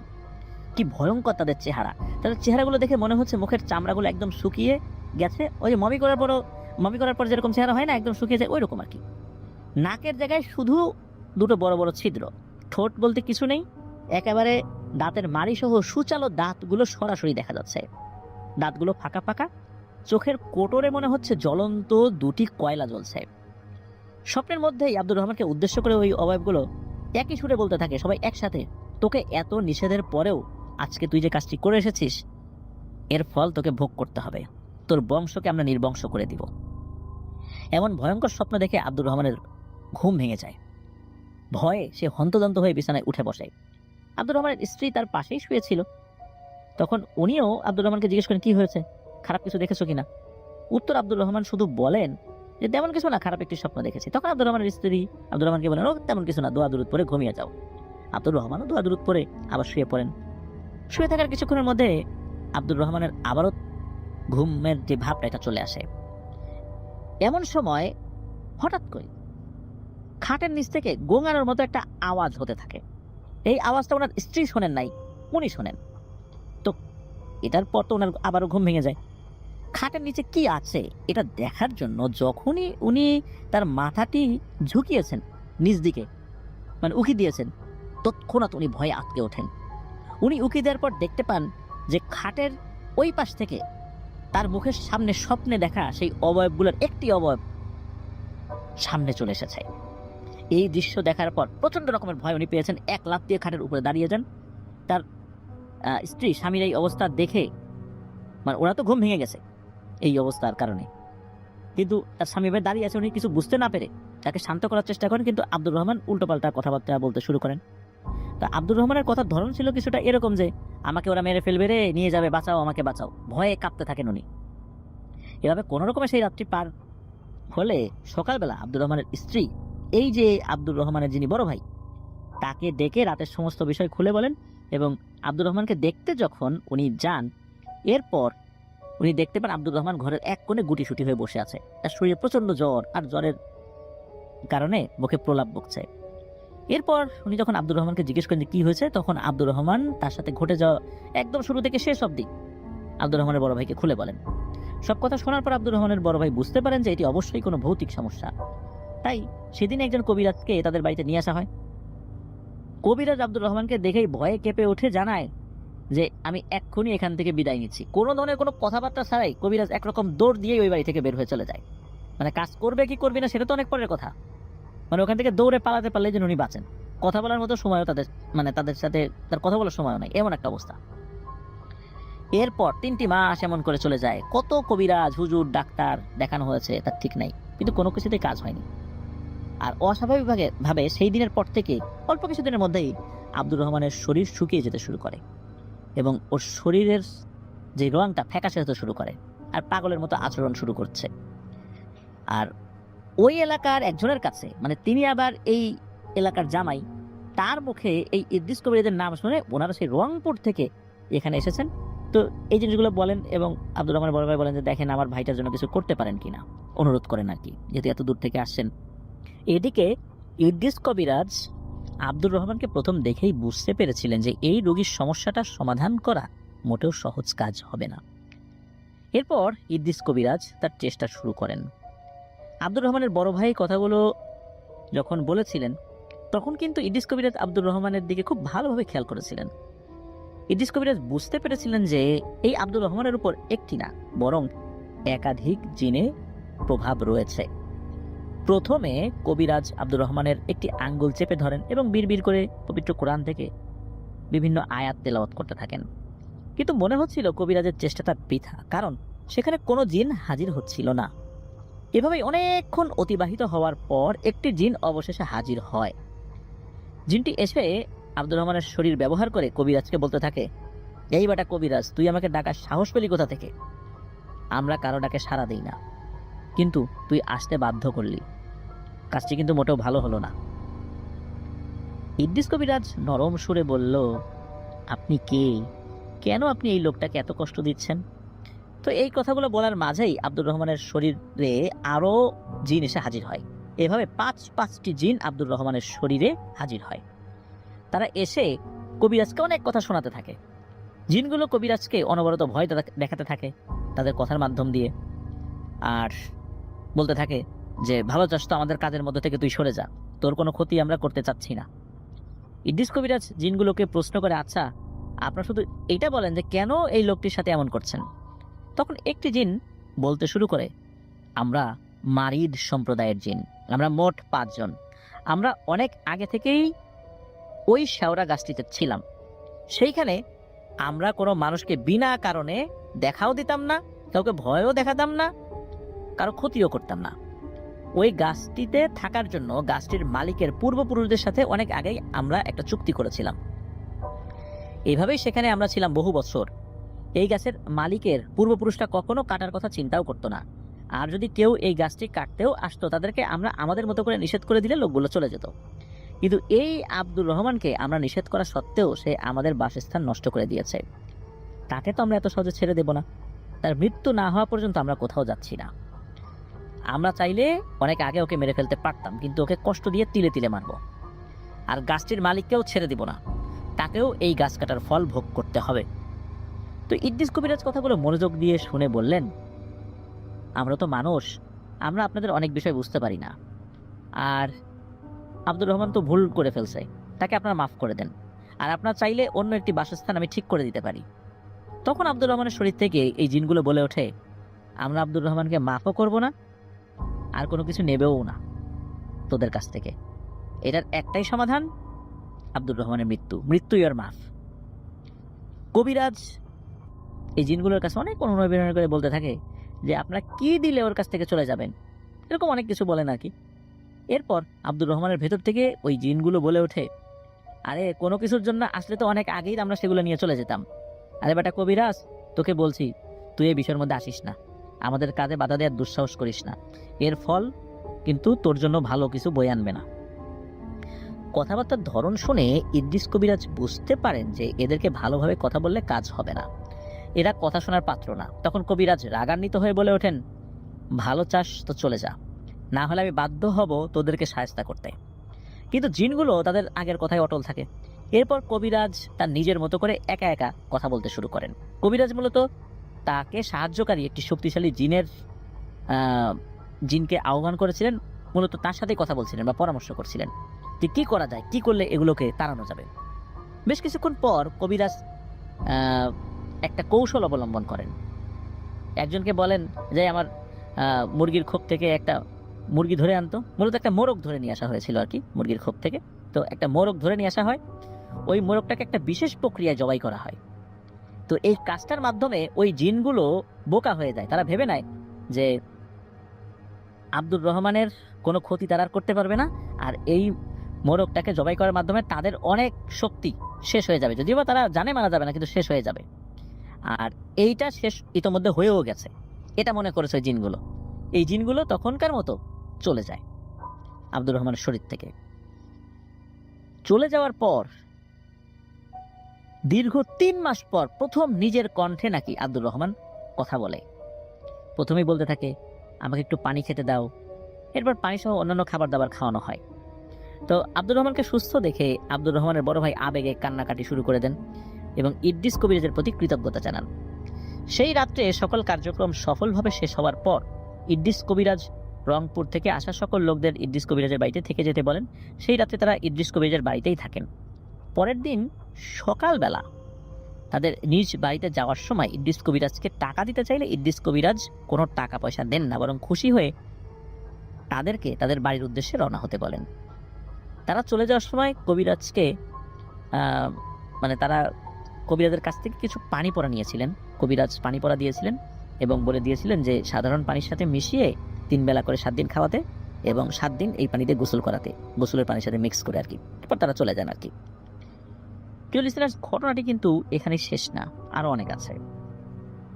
সেই লোকগুলো চলে যাওয়ার পর ইদ্রিস কবিরাজ তার দৈনন্দিন কাজে ব্যস্ত হয়ে পড়েন। এইভাবে কেটে যায় আরো একটি মাস। 1 মাস পর হঠাৎ একদিন সকালে আব্দুর রহমানের বড় ভাই ইদ্রিস কবিরাজের বাড়িতে এসে হাজির। কবিরাজ এমন সময় আব্দুর রহমানের বড় ভাইকে দেখে কিছুটা অবাক হন। এরপর কবিরাজ জিজ্ঞেস করেন, কিছু কি হয়েছে? আব্দুর রহমানের বড় ভাই বলতে থাকেন, অনেক কিছুই নাকি হয়ে গেছে। এখন আব্দুর রহমানের অবস্থা আগের থেকেও আরো বেশি খারাপ। এটি শুনে কবিরাজ সাহেব আব্দুর রহমানের বড় ভাইকে ঘরে নিয়ে বসিয়ে সবকিছু খুলে বলতে বলেন। আব্দুর রহমানের ভাই বলতে শুরু করেন যে ওনার কাছ থেকে চিকিৎসা নিয়ে যাওয়ার পর আব্দুর রহমানের অবস্থা খুব ভালোই ছিল, আর এই ভালো থাকাটা ছিল খুবই অল্প সময়ের জন্য। 20 থেকে 25 দিনের মতো আব্দুর রহমান ভালো থাকলেও আজ 5 থেকে 7 দিন যাবৎ আব্দুর রহমান মোটেও ভালো নেই। আগের মতোই সেই অবস্থা আবার শুরু হয়ে গেছে। শুধু তাই না, এখন অনেক সময় আব্দুর রহমান তার নিজের শরীরের বিভিন্ন অংশে সে নিজেই আঘাত করে, মাথার চুল টেনে ছিঁড়ে ফেলে, চোখের মধ্যে আঙ্গুল ঢুকিয়ে দেয়, আরও নিজের যত প্রকারে ক্ষতি করা যায় সেটা চেষ্টা করে। এমন কাজ করতে থাকলে কতক্ষণ আর তাকে বাধা দিয়ে দেখা সম্ভব? একসময় বড় কিছু করে ফেলবে। কবিরাজ এই কথাগুলো শুনে বেশ চিন্তিত হয়ে পড়েন, কারণ ইতোপূর্বে তিনি যাদেরকে চিকিৎসা করেছেন পুনরায় সেই রোগীগুলোর উপর আবার কোনো সমস্যা দেখা দিয়েছে এমনটি হয়নি। তারপর কবিরাজ আব্দুর রহমানের বড় ভাইকে বলেন, আজকে রওনা দিলে তো আজকে আর আপনাদের বাড়িতে পৌঁছাতে পারবো না, রংপুর তো অনেক দূরে এখান থেকে, তাই আপনি আমার বাড়িতেই থেকে যান। কালকে বরং আমি সহ আপনাকে সাথে নিয়ে রওনা দিব, আপনার বাড়িতে যাব। আমিও দেখতে চাই আসলে মূল সমস্যাটা কোথায়। তো উক্ত কথায় আব্দুর রহমানের বড় ভাই রাজি হন এবং সেই দিনের মতো কবিরাজের বাড়িতে উনি থেকে যান। পরের দিন খুব ভোরে এই ইদ্রিস কবিরাজ এবং আব্দুর রহমানের বড় ভাই রংপুরের উদ্দেশ্যে রওনা হন। আগের দিনে যাতায়াতের দুরবস্থার কারণে তাদের পৌঁছাতে কিন্তু অনেক সময় লাগে, প্রায় 2 দিনের মতো সময় লেগেছিল। আব্দুর রহমানের বাড়িতে পৌঁছাতে যখন পৌঁছেছেন আর কি, তখন দুপুর গড়িয়ে গিয়েছে। তো বাড়িতে পৌঁছে কবিরাজ আব্দুর রহমানকে খুব ভালোভাবে পর্যবেক্ষণ করতে থাকেন। কবিরাজ দেখতে পান যে কবিরাজকে দেখে আব্দুর রহমান রাগান্বিত হয়ে গালিগালাজ শুরু করেছে। এরপর কবিরাজ আব্দুর রহমানের বড় ভাইকে ডেকে নিয়ে বলেন যে আজকে এশার নামাজের পর আমি আবার বসবো, আপনি আমাকে কিছু জিনিসপত্র জোগাড় করে দেন। কবিরাজ আব্দুর রহমানের বড় ভাইকে একটি কাচের বোতল, 7 ঘাটের পানি এইগুলো সংগ্রহ করতে বলেন। তো কবিরাজের কথা মতো সেই দিনেই সব জোগাড় হয়ে যায়। এশার আজান হয়ে গেলে কবিরাজ নামাজ পড়ার জন্য পার্শ্ববর্তী কোনো একটা মসজিদে যান। সে সময় আব্দুর রহমান হঠাৎ অজ্ঞান হয়ে যায়, ওই দুষ্টু জিনগুলো আব্দুর রহমানের শরীর ছেড়ে চলে গেছে। এরপর কবিরাজ বাড়িতে ফিরে আব্দুর রহমানকে কবিরাজের সামনে বসিয়ে আবার তার কবিরাজি বিদ্যা প্রয়োগ করতে শুরু করেন। এবার অনেক চেষ্টা করার পরও সেই জিনগুলো কবিরাজের ডাকে কোনো সাড়া দিচ্ছিল না। এভাবেই চেষ্টার পর চেষ্টা, মাঝে মাঝে মানে এমন পর্যায়ে চলে যাচ্ছিল যে ইদ্রিস কবিরাজের শরীর আর কুলাচ্ছিল না। এরকম করতে করতে গভীর রাত্রে হঠাৎ সেই জিনগুলোর মধ্যে একটি জিন আসে, আর একই রকম ভাবে একটা আসার পর অন্য সবগুলো একে একে এসে হাজির হয়।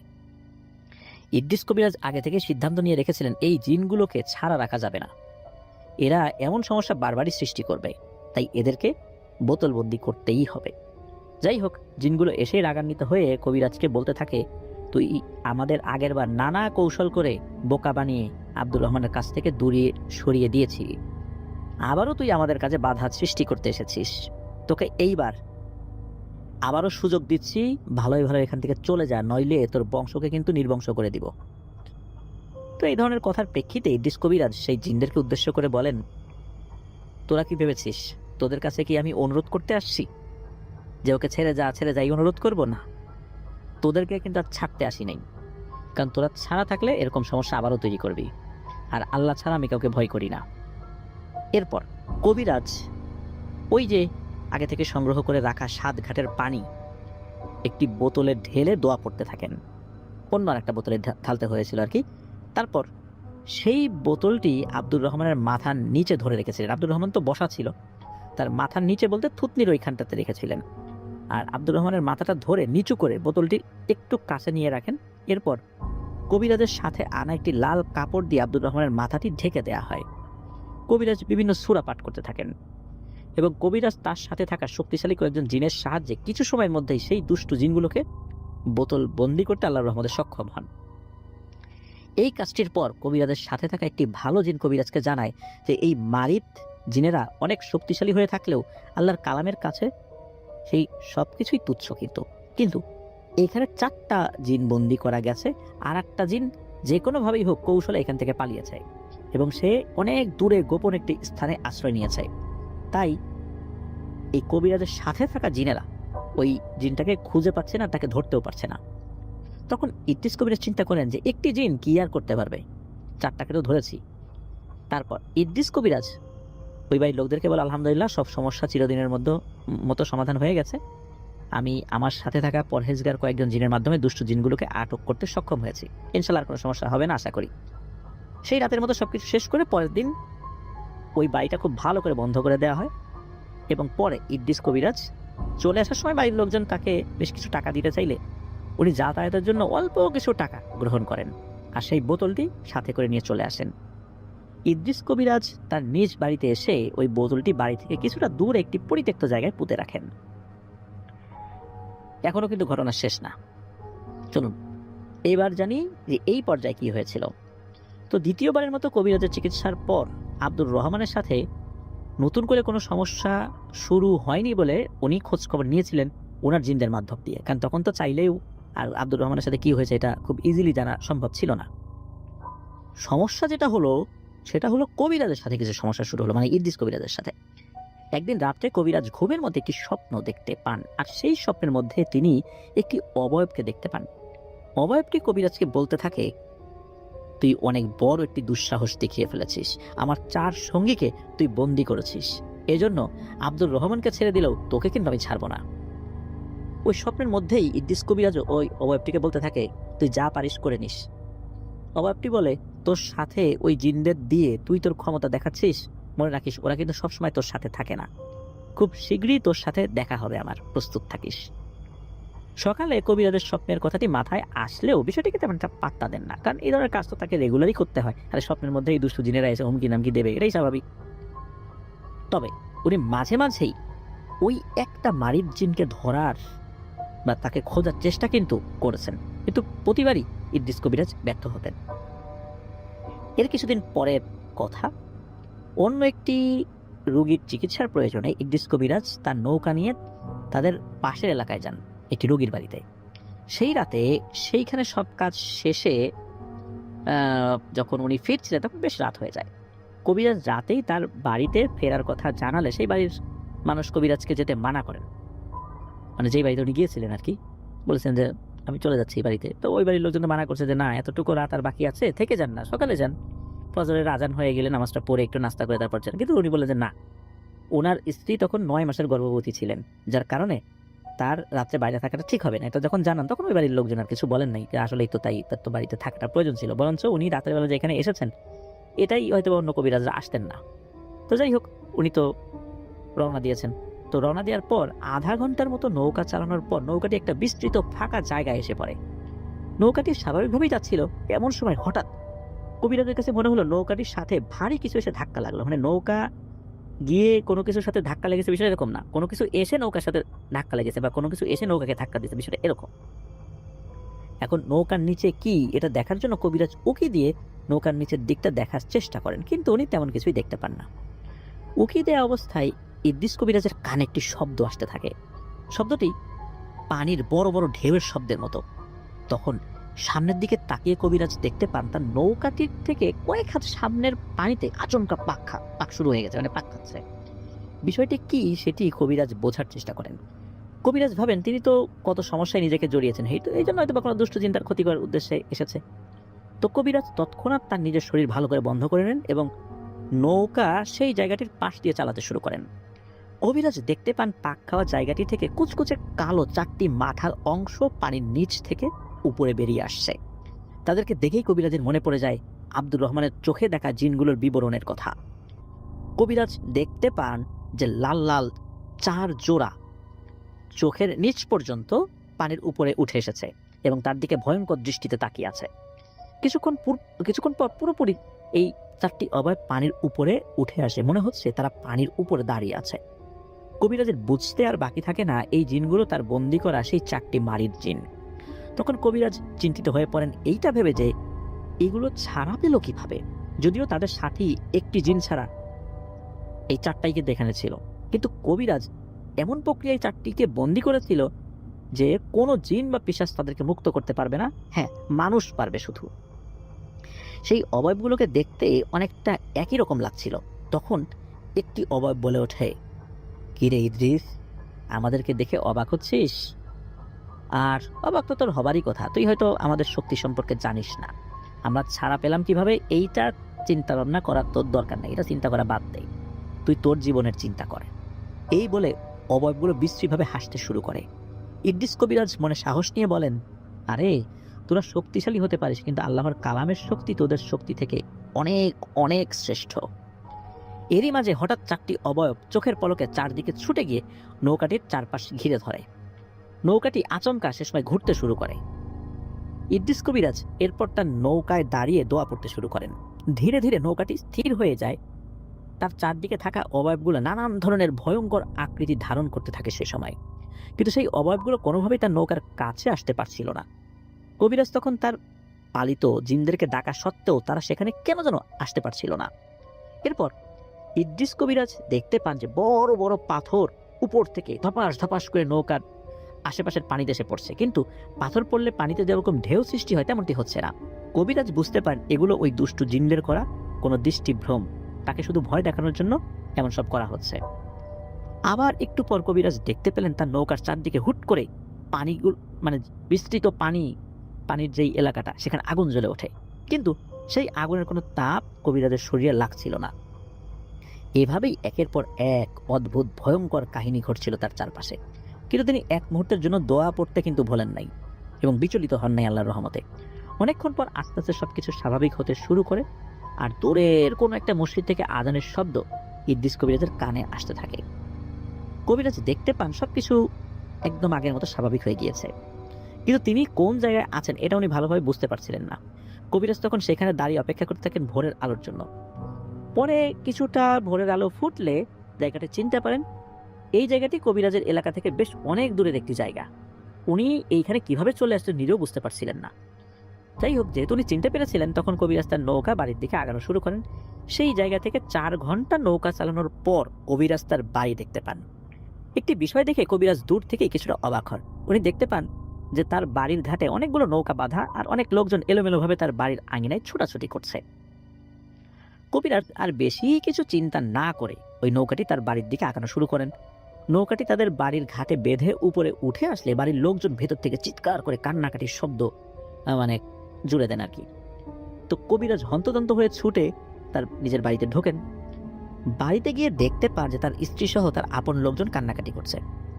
কবিরাজের স্ত্রী পাগলের মতো বিলাপ করে কান্নাকাটি করছে আর বলছে যে আমি আমার সন্তানকে নিজ হাতে খুন করেছি। ইদ্রিস কবিরাজ কিছু বুঝে ওঠার আগেই তার একজন পরিচিত লোক তাকে হাত ধরে টানতে টানতে ঘরের সামনে নিয়ে আসেন। ঘরের সামনে গিয়ে কবিরাজ যে দৃশ্যটি দেখতে পান এতে উনি বাকরুদ্ধ হয়ে যান। কবিরাজ দেখতে পান যে লাশের খাটিয়ার উপর কাফনে মোড়ানো ছোট্ট ফুটফুটে একটা বাচ্চার লাশ। কবিরাজের আর বুঝতে বাকি থাকে না এটি তার নিজের সন্তান। কবিরাজকে তখন উপস্থিত কয়েকজন লোক জানায়, এটি তোমার ছেলে, গতকাল রাতে জন্মের পর বাচ্চাটি মারা যায়। এরপর ইদ্রিস কবিরাজ মনে অনেক কষ্ট নিয়ে বাচ্চাটির শেষ কার্য সমাপ্ত করে, মানে দাফন কাফন শেষ করে। রাতে ইদ্রিস কবিরাজের কাছে তার বড় ভাবি এসে কিছু কথা বলতে শুরু করেন। তো এক ভয়ঙ্কর রোমহর্ষক ঘটনা বলতে শুরু করেন। মূলত এই ভাবিকেই ইদ্রিস কবিরাজ রাতের বেলা তার স্ত্রীর কাছে রেখে গিয়েছিলেন, যেহেতু উনি যাচ্ছেন, কখন ফিরবেন, অনেক রাত হবে। তো উনি বলেন যে তোমার স্ত্রী দেখো পাগলের মতো নিজেকে দোষী সাব্যস্ত করছে যে সে নিজের হাতে তার সন্তানকে হত্যা করছে। তুমি কি জানো কালকে রাত্রে কি হয়েছিল? তুমি বাড়ি থেকে চলে যাওয়ার আগে তো আমাকে লোক মারফত খবর দিয়ে বাড়িতে রেখে গিয়েছিলে। রাতে খাবার দাবার শেষে আমি তোমার স্ত্রীর সাথেই ঘুমাতে যাই। তখন পর্যন্ত সবকিছু স্বাভাবিকভাবেই চলছিল, কিন্তু কিছুটা গভীর রাতের দিকে তোমার স্ত্রীর সন্তান ভূমিষ্ঠ হওয়ার ডেলিভারি পেইন, মাতৃব্যথা উঠতে শুরু করে। আমি তখন বুঝতে পারি এ কাজ করা আমার একার পক্ষে সম্ভব নয়, তাই তোমার বড় ছেলেকে পাঠাই গ্রামের আরো 2-4 জন মহিলাকে ডেকে আনতে। তো তাদেরকে অল্প সময়ের মধ্যে তোমার ছেলে নিয়েও আসে। মধ্যরাতের দিকে তোমার স্ত্রীর গর্ভ থেকে জীবিত এক ফুটফুটে ছেলে সন্তান ভূমিষ্ঠ হয়। সন্তানটি জন্ম নেওয়ার পর থেকেই মূল সমস্যাটি শুরু হয়। সেই বাচ্চাটিকে আমি তখন আমার কোলে রেখে আমি দেখছিলাম। এমন সময় দেখি তোমার স্ত্রী এক পাশে ঝিম ধরে বসে আছে। আমি তোমার স্ত্রীকে বললাম, কি অমন করে বসে আছিস কেন? সে আমার কথার কোনো জবাব না দিয়ে একই রকম ভাবে বসে থাকে। একটু পর হঠাৎ তোমার স্ত্রী খিলখিল করে হাসতে শুরু করে। কিছু বুঝে ওঠার আগেই সে হিংস্র জন্তুর মতো আচরণ শুরু করে। আমার কোল থেকে বাচ্চাটিকে কেড়ে নিয়ে তার কোলে নিয়ে যায়। বিষয়টি এমনভাবে করছিল যা কোনো মা তার বাচ্চার সাথে করতেই পারে না। আমরা বলতে থাকি, এই কি হয়েছে তোর, এমন করছিস কেন? কিন্তু আমাদের প্রশ্নের কোনো উত্তর না দিয়ে বাচ্চাটির দিকে এক দৃষ্টিতে তাকে বিশ্রীভাবে হাসতে থাকে। এরপর হঠাৎ সে বাচ্চাটিকে এক ঢিল মেরে ঘরের মেঝেতে ফেলে দেয়। ঘরের মেঝে মাটির হওয়ায় বেশ ঠান্ডা ছিল। এই ঠান্ডা মাটি এত ছোট বাচ্চার পক্ষে সহ্য করা সম্ভব না। আর হঠাৎ করে মাটির উপর পড়ে গিয়ে সে প্রচন্ড ব্যথাও পেয়েছিল। বাচ্চাটি তার মায়ের কোলে যাওয়ার পর থেকে সে কান্নাকাটি করছিল। আগে কিন্তু ওরকম কান্নাকাটি করছিল না, কিন্তু আবার এরকম ঢিল খেয়ে মাটিতে পড়ে আরো উচ্চস্বরে কান্নাকাটি করছিল। উপস্থিত সবাই অবাক হয়ে এমন কাজে বাধা দেওয়ার অনেক চেষ্টা করার পরেও আমরা ব্যর্থ হয়েছি। এত ছোট বাচ্চা মাটিতে এভাবে পড়ে থাকলে নির্ঘাত মারা যাবে। এটা চিন্তা করে যখন আমি বাচ্চাটিকে তুলতে সামনে যাই, তখন তোমার স্ত্রী এক লাফ দিয়ে দাঁড়িয়ে যায় এবং সে এসে আমাকে সজোরে এমন এক ধাক্কা দেয়। এই ধাক্কাটি খাওয়ার পর আমি বুঝতে পারি এটি মোটেও তোমার স্ত্রীর ধাক্কা নয়। এত শক্তি তোমার স্ত্রীর শরীরে এই অবস্থানে থাকার কথা না। মূলত 7-8 জন পুরুষ মানুষের শক্তি তোমার স্ত্রীর শরীরে চলে আসছিল। তো এমত অবস্থায় আমরা নানাভাবে সেই বাচ্চাটিকে উদ্ধার করার চেষ্টা করি, কিন্তু তোমার স্ত্রী কোনো মতেই তার বাচ্চার ধারের কাছেও আমাদেরকে ঘেঁষতে দিচ্ছিল না। একসময় সেখানে থাকা একজন মহিলা একটা বাঁশের ছোট লাঠি দিয়ে তোমার স্ত্রীকে একটি আঘাত করলে সে অনেক রাগান্বিত হয়ে যায় এবং আমাদের সবাইকে সে উল্টোপাল্টা বেধড়ক মারধর করতে করতে ঘর থেকে বের করে দেয়। মূলত তোমার স্ত্রীকে আঘাত করার উদ্দেশ্য ছিল যেন তার কোল থেকে বাচ্চাটি নিয়ে বাচ্চাটিকে বাঁচানো যায়, কিন্তু আমরা করতে পারিনি। আমাদেরকে বের করে দিয়ে তোমার স্ত্রী ঘরের দরজা লাগিয়ে দেয়। ঘরের বাইরে থেকে তোমার ছেলে মেয়ে সহ আমরা সকলে দরজা জানালায় অনবরত ধাক্কাধাক্কি করতে থাকি এবং তোমার স্ত্রীকে ডাকাডাকি করতে থাকলেও কোনো কাজ হয়নি। বাইরে থেকে শুধু তোমার স্ত্রীর অট্টহাসির শব্দ আর বাচ্চাটির কান্নাকাটি শুনতে থাকি। আমাদের মধ্যে থেকে একজন ঘরের একটি ছিদ্র দিয়ে ঘরের ভেতরের পরিবেশ দেখতে থাকে। তখন আমাদেরকে ডাকলে আমরাও দেখতে পাই টিম টিম করে হারিকেনের আলো জ্বলছিল ঘরে, আর সেই আলোতে দেখতে পাই তোমার স্ত্রী বসে রয়েছে মাথাটা নিচু করে, আর তার সামনে বাচ্চাটি হাত পা ছুড়ে ছটফট করে কান্নাকাটি করছে। এই গভীর রাত্রে আমরা চিৎকার করে আশেপাশের মানুষদের কাছে অনেক সাহায্য চেয়েছি, কিন্তু এত রাত্রে আর এত দূরে দূরে মানুষের বসতবাড়ি হওয়ায় কেউ আমাদেরকে সাহায্য করতে আসতে পারেনি। তো এভাবেই বাচ্চাটি জন্মের পর ঠান্ডা মাটিতে পড়ে থাকতে থাকতে ধীরে ধীরে নিস্তেজ হয়ে পড়ছিল। এভাবে আর কিছুক্ষণ পর আমরা ঘরের বাইরে থেকে বাচ্চাটির আর কোনো কান্নার শব্দও শুনতে পাচ্ছিলাম না। তখন আমরা ধরেই নিলাম বাচ্চাটি হয়তো মারা গিয়েছে। এর কিছুক্ষণ পর তোমার স্ত্রী হুট করে ঘরের দরজাটি খুলে দিয়ে আবার তার আগের জায়গায় গিয়ে বসে পড়ে। তারপর অনেকেই ঘরের ভেতরে গিয়ে যেটা ভেবেছিলাম সেটাই দেখতে পাই, বাচ্চাটির নিথর দেহ তার মায়ের সামনে পড়ে আছে। তখন আবার তোমার স্ত্রী একদম চুপ করে বাচ্চাটির দিকে এক দৃষ্টিতে তাকিয়ে বসেছিল। আমি দৌড়ে গিয়ে বাচ্চাটিকে কোলে নিলে বুঝতে পারি সব শেষ। সত্যি বাচ্চাটি আর বেঁচে নেই। ততক্ষণে চারপাশে ফজরের আজান শুরু হয়ে গিয়েছে। ফজরের আজান শুরু হওয়ার পর তোমার স্ত্রী অজ্ঞান হয়ে মাটিতে লুটিয়ে পড়ে। আর সে সময় আমরা চিৎকার চেঁচামেচি করতে থাকলে ওই সময় আশেপাশের কিছু লোক ধীরে ধীরে আসতে শুরু করে, কারণ ওই সময় অনেকেই চলাফেরা শুরু করেছিল এবং তারাও এসে এই অবস্থা দেখতে পায়। যেহেতু গ্রামের মানুষজন খুব ভোরে ফজরের আজানের পরপরই বাইরে বের হয়ে যায়। আর এরপর ঘণ্টাখানিকের মতো তোমার স্ত্রী অজ্ঞান থাকলে তারপর তার জ্ঞান ফেরানোর চেষ্টা করা হলে তার জ্ঞান আসে। আর জ্ঞান আসার পর সে কিছুই মনে করতে পারছিল না। সে শুধু বলতে থাকে, এত লোকজন কেন, কি হয়েছে, আমার বাচ্চা কোথায়? এমন সময় লোকজনের মুখে সমস্ত ঘটনা শুনে তোমার স্ত্রী বুঝতে পারে তার বাচ্চার সাথে কি হয়েছে।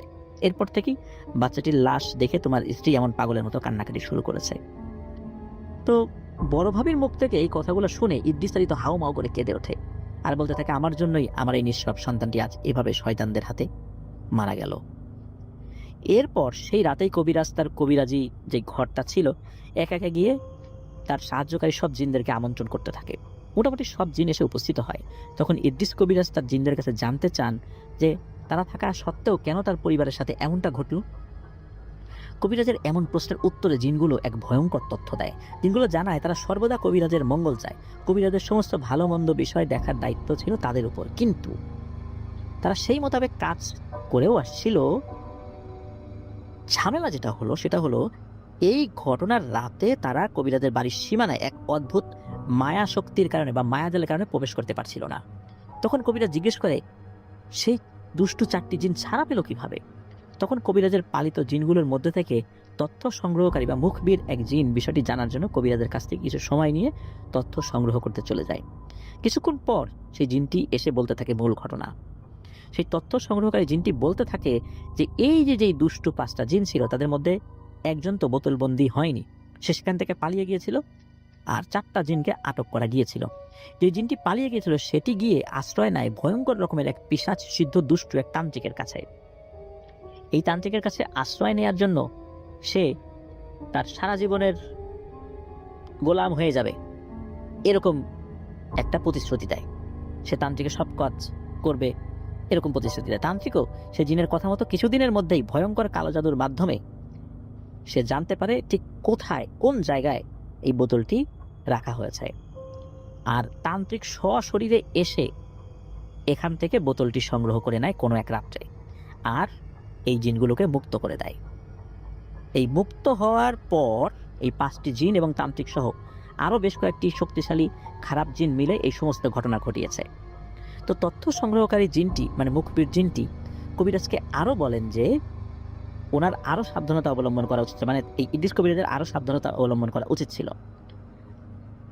জিনগুলো জানায় যে ওনার বাড়ির চতুর্দিকে যে বন্ধনীতি দেওয়া হয়েছিল সেটা অনেক বছর আগে ধীরে ধীরে সেটির কার্যক্ষমতা বা যেই ব্যাপারটা কার্যক্ষমতা আর কি, এটা অনেকখানি নষ্ট হয়ে গিয়েছিল।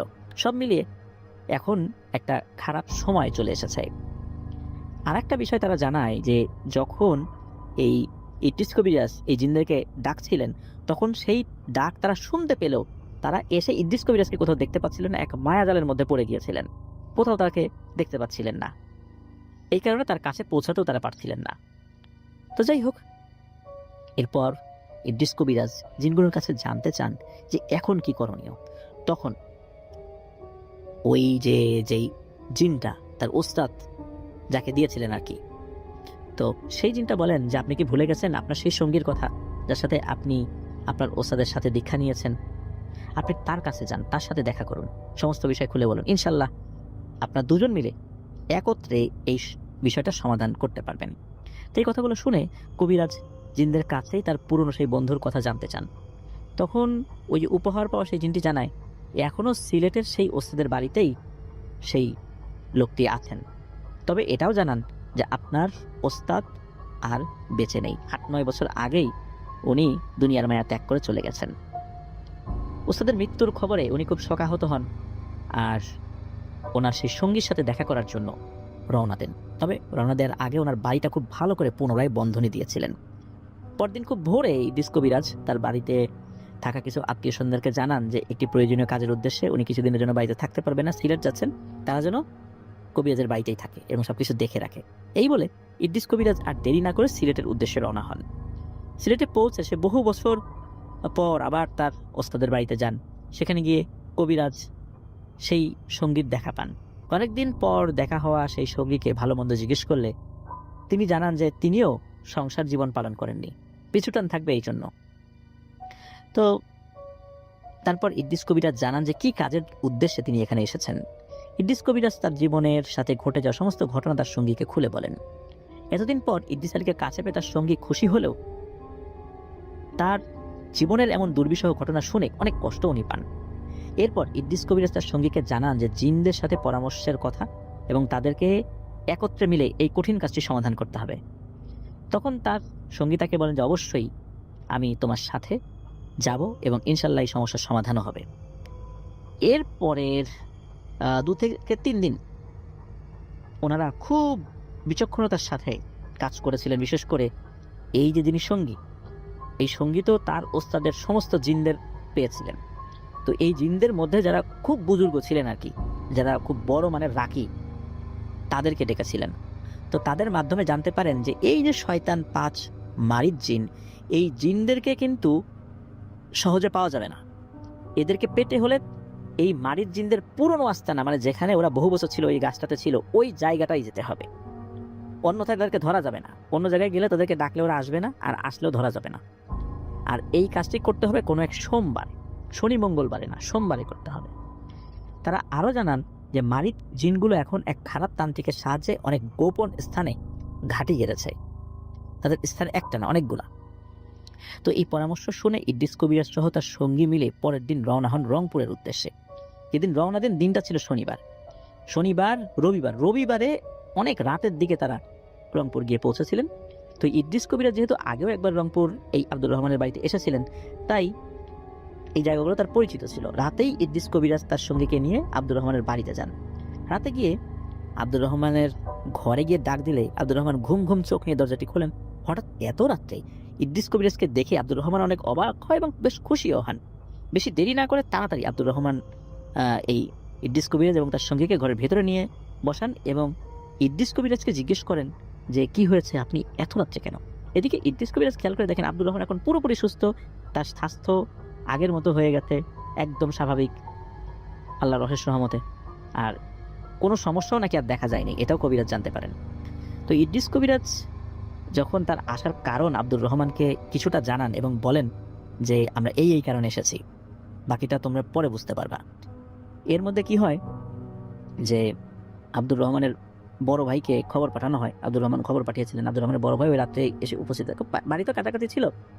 আব্দুর রহমানের বড় ভাই আসলে তখন আব্দুর রহমানের বড় ভাই যখন জানতে চান তখন আবার বিস্তারিতভাবে চিন্তা করেছেন যে পরে বলবো, এবার বিস্তারিতভাবেই খুলে বলেন যে আসলে কেন ওনারা এখানে এসেছেন, কি হয়েছে ওনার পরিবারের সাথে। তো আব্দুর রহমান জানান যে ওইখানে তো ওই শেওড়া গাছটি নেই, ওটা তো সরিয়ে ফেলা হয়েছে। তখন বলেন যে ওই জায়গাটা তো আছে, ওই জায়গাতেই আমরা যাব। আব্দুর রহমান ইদ্রিস কবিরাজকে জানান যে আপনি আমার জীবন বাঁচিয়েছেন, আমি সারা জীবন আপনার কাছে ঋণী হয়ে থাকবো এবং এই কাজে যত ধরনের সহযোগিতার প্রয়োজন আছে আমরা ইনশাল্লাহ করব। এসব কথাবার্তার মধ্যেই ফজর আজান হয়ে যায়। তখন ইদ্রিস কবিরাজ আব্দুর রহমানকে বলেন আমরা সকাল সকাল সেই গাছটির জায়গাতে যাব। এরপর আব্দুর রহমান তাদেরকে কিছুটা বিশ্রামের ব্যবস্থা করে দেন, নাস্তা পানি ব্যবস্থা করেন আর কি। তো আব্দুর রহমানের বড় ভাইও সব কিছু গোছগাছ করে রেখেছিলেন যে কীভাবে যাবেন। তো খাবার দাবারের শেষে সেই কাটা গাছের স্থান, মানে যেই গাছটা কেটেছিলেন আব্দুর রহমান, সেই শেওড়া গাছের ওই জায়গাটাতে নিয়ে যাওয়া হয়। তারা সেই মালিকের বাড়িতে আগে গিয়েছিলেন। তো দেখতে পান যে সেই মালিকের অবস্থা খুবই খারাপ, তার ব্যবসা বাণিজ্য নাকি খুবই খারাপ, জমি জমা মানুষজন দখল করে নিয়ে যাচ্ছে, ভাইদের সাথে তার গোলমাল বেঁধেছে। এমনকি এই যে গাছের যে স্থানটা, এই স্থানে উনি বাড়ি করতে অনেকবার চেষ্টা করেছেন। বাড়ি করা শেষ হয়ে যায়, শেষ হওয়ার পরপরই নাকি বাড়িটা পরিপূর্ণভাবে ভেঙে পড়ে, একদম মাটির সাথে মিশে যায়। এইভাবে বেশ কয়েকবার উনি এই বাড়িটা নির্মাণ করার চেষ্টা করতে গিয়েও বারবারই ব্যর্থ হয়েছেন। তার ব্যবসা বাণিজ্যের অবস্থা খুবই খারাপ, অর্থনৈতিকভাবে উনি মারাত্মক ক্ষতিগ্রস্ত অবস্থায় আছেন। মূলত এইখানে যেহেতু বেশ কয়েকবার বাড়ি তৈরি করার চেষ্টা করার পরও জায়গাটা এরকম হয়ে গেছে। এই জন্য ওই জায়গাটা উনি পরিষ্কার করে রেখেছেন, এখানে আর উনি কিছু করবেন না।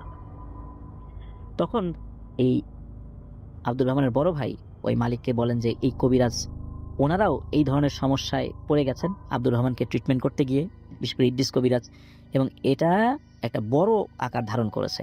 এটা সমাধানের জন্য ওনারা এসেছেন। তো মালিকও রাজি হন যে আসলেই এটার একটা সমাধান হওয়া দরকার। মালিকও বলেন যে আপনার যা যা লাগে আমরা সহযোগিতা করব। সকলে মিলে তাকে উৎসাহ দেন।